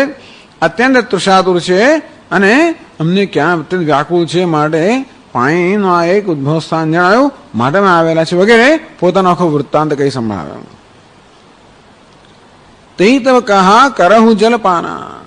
અને ત્યારે એ સ્ત્રી હતી, એને કહ્યું કે તમે લોકો જાઓ આ જળપાન કરો, ખાઓ સુરસ સુંદર ફલનાના, કોઈ પ્રકારના સંકોચ વગર ભિન્ન ભિન્ન પ્રકારના જે રસવાળા ફળ છે એ બધાનું પણ તમે ભક્ષણ કરો. એ પ્રકારે એ લોકો પણ કર્યા. અને પછી મજ્જનકી અને મધુર ફલ ખાય. એ લોકો બધા ગયા, સ્નાન કર્યું. ઘણા દિવસથી સ્નાનમાં નહીં થયું કે પાણી મળતું નહોતું ને એટલે સ્નાન કર્યું, જળ પીધું હશે, સ્નાન કર્યું અને પછી મધુર ફલ ખાય, બધા મધુર ફળ લોકો ભક્ષણ કર્યું. તાસો નિકટપોની સબ ચલે. અને પછી પાછા આવ્યા, એ દેવીની પાસે આવી ગયા. પહેલા દૂરથી પ્રણામ કરેલા, ટીકા કરે, પહેલા નાહ્યા ધોયા નહોતા ને મળે દૂરથી પ્રણામ કર્યા. હવે સ્નાન કરીને આવે એટલે નજીક આવી ગયા. તાસો નિકટપોની સબ ચલી જાય અને પછી એની નિકટ બધા આવી ગયા. તે સબ આપની કથા સુનાઈ. અત્યારે એ લોકો પૂછ્યું હશે વાનરે પણ કે હે તપસ્વીની, આપ કેમ અહીંયા આગળ છો, શું કરી રહ્યા છો, અહીં બીજું કોઈ છે નહીં આપના સિવાય, આ કેવી જાતનું બહુ વિલક્ષણ સ્થળ છે, આવું કોઈ કલ્પના બહારની આ જગ્યા છે, તો કેવી રીતનું આ બધું છે. પણ પહેલા એ આ બધી ચિંતા ના કરી. ટૂંકમાં પહેલા એ માતાજીએ પોતાની કથા સંભળાવી કે કોઈ સમય નહોતો ને, આ એટલા વ્યાકુળ હતા. પહેલા તો એમની સેવા કરવાની જરૂર છે. ટૂંકમાં બધા વાંદરાની સેવા થઈ. પહેલા પૂજા, બીજી કઈ રીતે પૂજા કરો, વાંદરાની પૂજા કરવાની રીત કે હાથીની પૂજા કરો, તમે કેળા આપો ને બધું, બીજી પૂજા કઈ રીતે કરો તમે, ગાયની પૂજા તમે કેવી રીતે કરો, બીજી તો પૂજા કરવા ના, તમે તિલક કરો તો આમાં એ લોકો મોડું ફેરવી દે. એટલે આ લોકોની દરેકની પૂજા કરવાની એક રીત હોય. તેવી રીતે આ વાંદરો આવે, એમનો આદર સત્કાર થયો ને પૂજા થઈ. એ પહેલા થયા પછી એ આવ્યા ત્યાં બી વાંદરે પૂછ્યું હશે એમને, અને તે સબ આપની કથા સુનાઈ. તો આ દેવીએ પોતાની કથા સંભળાવી. મેં અબજાબ જહાં રઘુરાય. એણે એટલે બધી અહીંયા કોઈ તુલસીદાસ આ બધી કથાઓ જાણી દેવાના કારણે અહીં કોઈ વર્ણન કરતા નથી. એટલે આ કથા જાણવી હોય તો આપણે વાલ્મીકી રામાયણ છે કે અધ્યાત્મ રામાયણ છે જોઈ લઉં તો ખબર પડે કે ભાઈ આ એમણે આજે માતાજી હતા, એને કહું મારું નામ સ્વયં પ્રભા છે અને હેમા નામની વિશ્વકર્માની એક પુત્રી હતી, એની હું મિત્ર છું. તો આ વિશ્વકર્માએ આ સ્થળ રચેલું છે. આજે અત્યારે સ્થળ તમે આવ્યા છો, આ જંગલની રચના વિશ્વકર્માએ કરેલી છે. એવું કહેવાય છે કે વિશ્વકર્મા એકવાર હેમા નામની એક વિશ્વકર્માની હા તો હવે એમાં આ તો વિશ્વકર્માની પુત્રી કહ્યું છે હેમા. બીજી જગ્યાએ આપણે હેમાને અપ્સરા બતાવી છે અને વિશ્વકર્માને એના પર મોહિત થઈ ગયો, મારે ઇન્દ્ર અને વજ્રથી ઘાત કર્યો અને હેમાનું રક્ષણ કરવા માટે નહીં મોકલ્યા, એવું કહેવામાં આવે. અહીં એવું કહ્યું છે, ઘણી કથાઓ હશે કદાચ, પણ હેમા નામની વિશ્વકર્માની પુત્રી હતી અને એ કહે છે એ અહીંયા આવીને રહેતી હતી અને હું એને સખી છું. એ હેમા તો ખૂબ તપશ્ચર્યા કરીને બ્રહ્મલોકમાં ચાલી ગઈ. બ્રહ્મલોકમાં જતાં મને સૂચના આપી કે તું અહીંયા જ રહે અને ભગવાનની તો આરાધના કર. અને ભગવાન સ્વયં ત્રેતાયુગની અંદર અવતાર લેવાના છે, મનુષ્યનો અવતાર લેશે અને તે વખતે એમના દૂત વાનરો અહીંયા આવશે એ જ્યારે આવે ત્યારે તું એમની આદર સત્કાર કરજે, એમની સેવા પૂજા કરજે અને એ લોકોને માર્ગ બતાવજે અને પછી એ કાર્ય પૂરું થયા પછી તું ભગવાનના દર્શન કરવા જજે. આ રીતે તને મોક્ષ પ્રાપ્ત થશે. આ પ્રકારની સૂચના આપેલી હતી. આ સમયની રાહ જોઈ રહી હતી. સ્વયં પ્રભા એનું નામ હતું. તો આ પ્રકારે સ્વયં પ્રભા જે છે એને પોતાની બધી કથા પણ કહી અને કહ્યું કે બસ હવે તો મને એક જ ખેવના છે તે કે ભગવાન જ્યાં છે ત્યાં જઈને મારે એનું દર્શન કરવા. અને વાનરોને પછી સૂચના આપી, મુંદહુ નયન વિવર્તજી જાહુ, તમે લોકો આંખો બંધ કરી દો. આનો નિયમ છે, એક વાર આ ગુફામાં કોઈ પ્રવેશ કરી પાછો ના જઈ શકે, છતાં પણ મારી યોગ બળથી હું તમને પાછા મોકલીશ. તો પાછા જવા માટે તમે એક જ કામ કરો, તમારી આંખો બંધ કરી દો. મુંદહુ નયન વિવર્તજી જાહુ, આ ગુફા છે આ છે એને ત્યાગ કરીને જાઓ, છોડીને જાઓ. પાયહોસી તહી જની પછી અળકો પછતાવો થયું છું કે આમાં બહુ સમય જતો રહ્યો. આ શોધવામાં ને ફળ ખાવામાં આ જગ્યામાં બધા લોકોનો એવો સમય 1 મહિનો પસાર થઈ ગયો. વર્ણન આવે છે, બીજે બધે ઋતુનું વર્ણન આવે છે કે વસંત ઋતુ આવી ગઈ. પેલું હતું તો જાન્યુઆરીમાં હિમ ઋતુમાં હતું, હેમંતમાં હતું, ને વસંત આવી ગઈ કઈ. એટલે એમનો જે ટૂંકમાં જે એમની અવધિ હતી એ પૂરી થઈ ગઈ. એટલે આ લોકો તો ભયંકર દુઃખમાં આવી ગયા. આ તો મહિનો આપણો પૂરો થઈ ગયો, સમય આપેલો પૂરો થઈ ગયો અને ભયંકર પસ્તાવો કરે કે આપણે ક્યાં આની અંદર અમે ક્યાં ગરકાવ થઈ ગયા. એટલે માતાજી એટલે સ્વયં પ્રભા એમને કહે છે કે તમે લોકો પસ્તાવો ના કરશો, દુઃખ ના કરશો. ભાઈ હું સીધા તમે સીતાજીને જરૂર પામી શકશો, દુઃખ ના કરશો. આ પ્રકારે એમને આશ્વાસન આપ્યું. નયન મુંદ પુની દેખે વીરા, આ બધા લોકોએ પોતાની આંખો બંધ કરી અને એમને શું જોયું? ઠાઢે સકલ સિંધુ કે તીરા, આ બધા લોકો દક્ષિણ કિનારા પર દરિયાના કિનારે આવીને ઉભા રહી ગયા. ટૂંકમાં એ સ્વયં પ્રભા એ દેવીએ પોતાના યોગ બળથી આ બધા વાંદરોને તાત્કાલિક તું કામ અતિક્રમણ કરીને બધાને ત્યાં આગળ દક્ષિણના દરિયાના કિનારે મૂકી દીધા. સો પુની ગઈ જહાં રઘુનાથા, એ સ્વયં ભગવાન રઘુનાથ ત્યાં પહોંચી ગયા. એમને કઈ વાંદરને પૂછવાની જરૂર ના પડે કે ભગવાન ક્યાં છે. એ પોતે પોતાના તપોબળથી જાણી લીધું. ભગવાન જ્યાં હતા ત્યાં સ્વયં પ્રભા પહોંચી ગયા. જાય કમલ પદ ના એસી માથા, જઈને ભગવાનના ચરણ કમળમાં પોતાનું મસ્તક નમાવ્યું. નાના ભાંતિ વિનયતી કીની, અને ખૂબ ખૂબ રીતે ભગવાને વિનંતી કરી. અનપાયની ભગતિ પ્રબુદ્ધિની, અને ભગવાને એને ભક્તિનું વરદાન આપ્યું. અનપાયની, જેમ અપાય ન હોય. અપાય એટલે જતા રહેવું, જે જતી ના રહે. અથવા અપાયનો તો વિઘ્ન પણ કહેવામાં આવે છે, જેમાં વિઘ્ન ના હોય. અર્થાત જે ભક્તિ આવ્યા પછી જતી ના રહે, કે જે ભક્તિમાં કોઈ વિઘ્ન ના આવે, એ પ્રકારની ભક્તિનું વરદાન ભગવાને આપ્યું. આ રીતે એ યોગીને આ પ્રકારનું વરદાન પ્રાપ્ત થયું. પેલા બધા લોકો લંકાની સામે સમુદ્ર પર આવી ગયા છે. હવે 25મા દોહામાં કહે છે, બદરી કહું સો ગઈ, બદરી વન કહું સો ગઈ, બદરી વન કહું સો ગઈ, બદરી વન કહું સો ગઈ. પ્રભુ આજ્ઞા ધરી શીશ, પ્રભુ આજ્ઞા ધરી ઉરધરી રામ ચરણ જુગ, ઉરધરી રામ ચરણ જે બંદત અજ ઈશ, જે બંદત અજ ઈશ. સિયાવર રામચંદ્ર કી જય, પવન સુત હનુમાન કી જય, બોલ ભાઈ સબ સંતન કી જય. પ્રભુ આજ્ઞાધરી શીર, ભગવાનની આજ્ઞા પોતાના મસ્તક ધારણ કરીને બદરી વન કહું સો ગઈ. તો ભગવાને બદ્રિકાશ્રમ એટલે હિમાલયમાં જઈને વળી બાજુ તપશ્ચર્યા કરવાની વાત કરી. ટૂંકમાં અત્યારે વિંધ્યાચળ એટલે કહેવામાં આવે છે કે વિંધ્યાચળ વગેરે પર્વત પર તપશ્ચર્યા કરીને તપશ્ચર્યા ફળે ત્યારે છેલ્લે હિમાલય બજારની તપશ્ચર્યા કરવાની હોય. જે સાક્ષાત ભગવાન નરનારાયણ તપશ્ચર્યા કરી રહ્યા છે ત્યાં જઈને તપશ્ચર્યા કરવાની હોય, તો ત્યાં જઈને તપશ્ચર્યા કરવાની આજ્ઞા ભગવાને આપી. એ આજ્ઞા મસ્તક ધારે કરીને આ યોગીની આ દેવી ત્યાં આગળ બદ્રીવન પર ગઈ. ઉરધરી રામ ચરણ જુગ, જે બંધ અજ ઈશ. તો જેનું અજ એટલે કે બ્રહ્માજી, ઈશ એટલે શિવજી.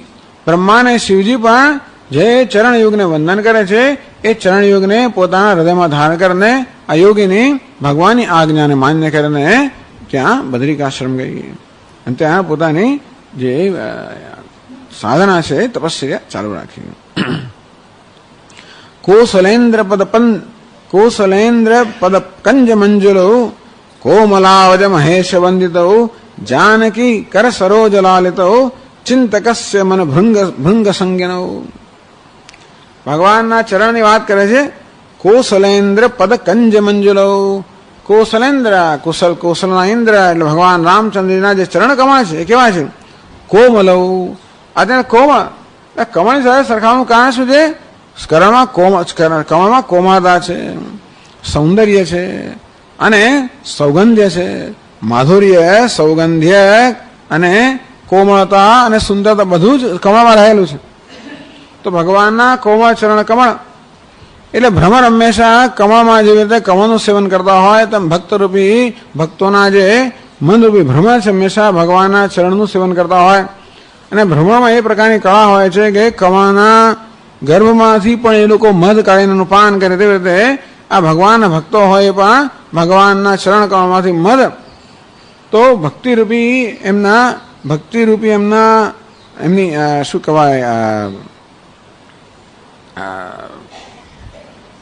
એમના મુખથી તો ભગવાન આનંદ છે, આનંદ રૂપી મધુને લોકો પાન કરતા હોય છે. કોમલૌ અજ મહેશ વંદિતૌ. બ્રહ્માજી અને મહેશી શિવજી જેનું વંદન કરે છે એવા ચરણ કમળ. જાનકી કર સરોજ લાલિતૌ. જાનકીજીના કર કમળથી જેને લાલ જેની સેવા કરવામાં આવી છે. ચિંતકસ્ય મનુ ભૃંગ સંજ્ઞનો.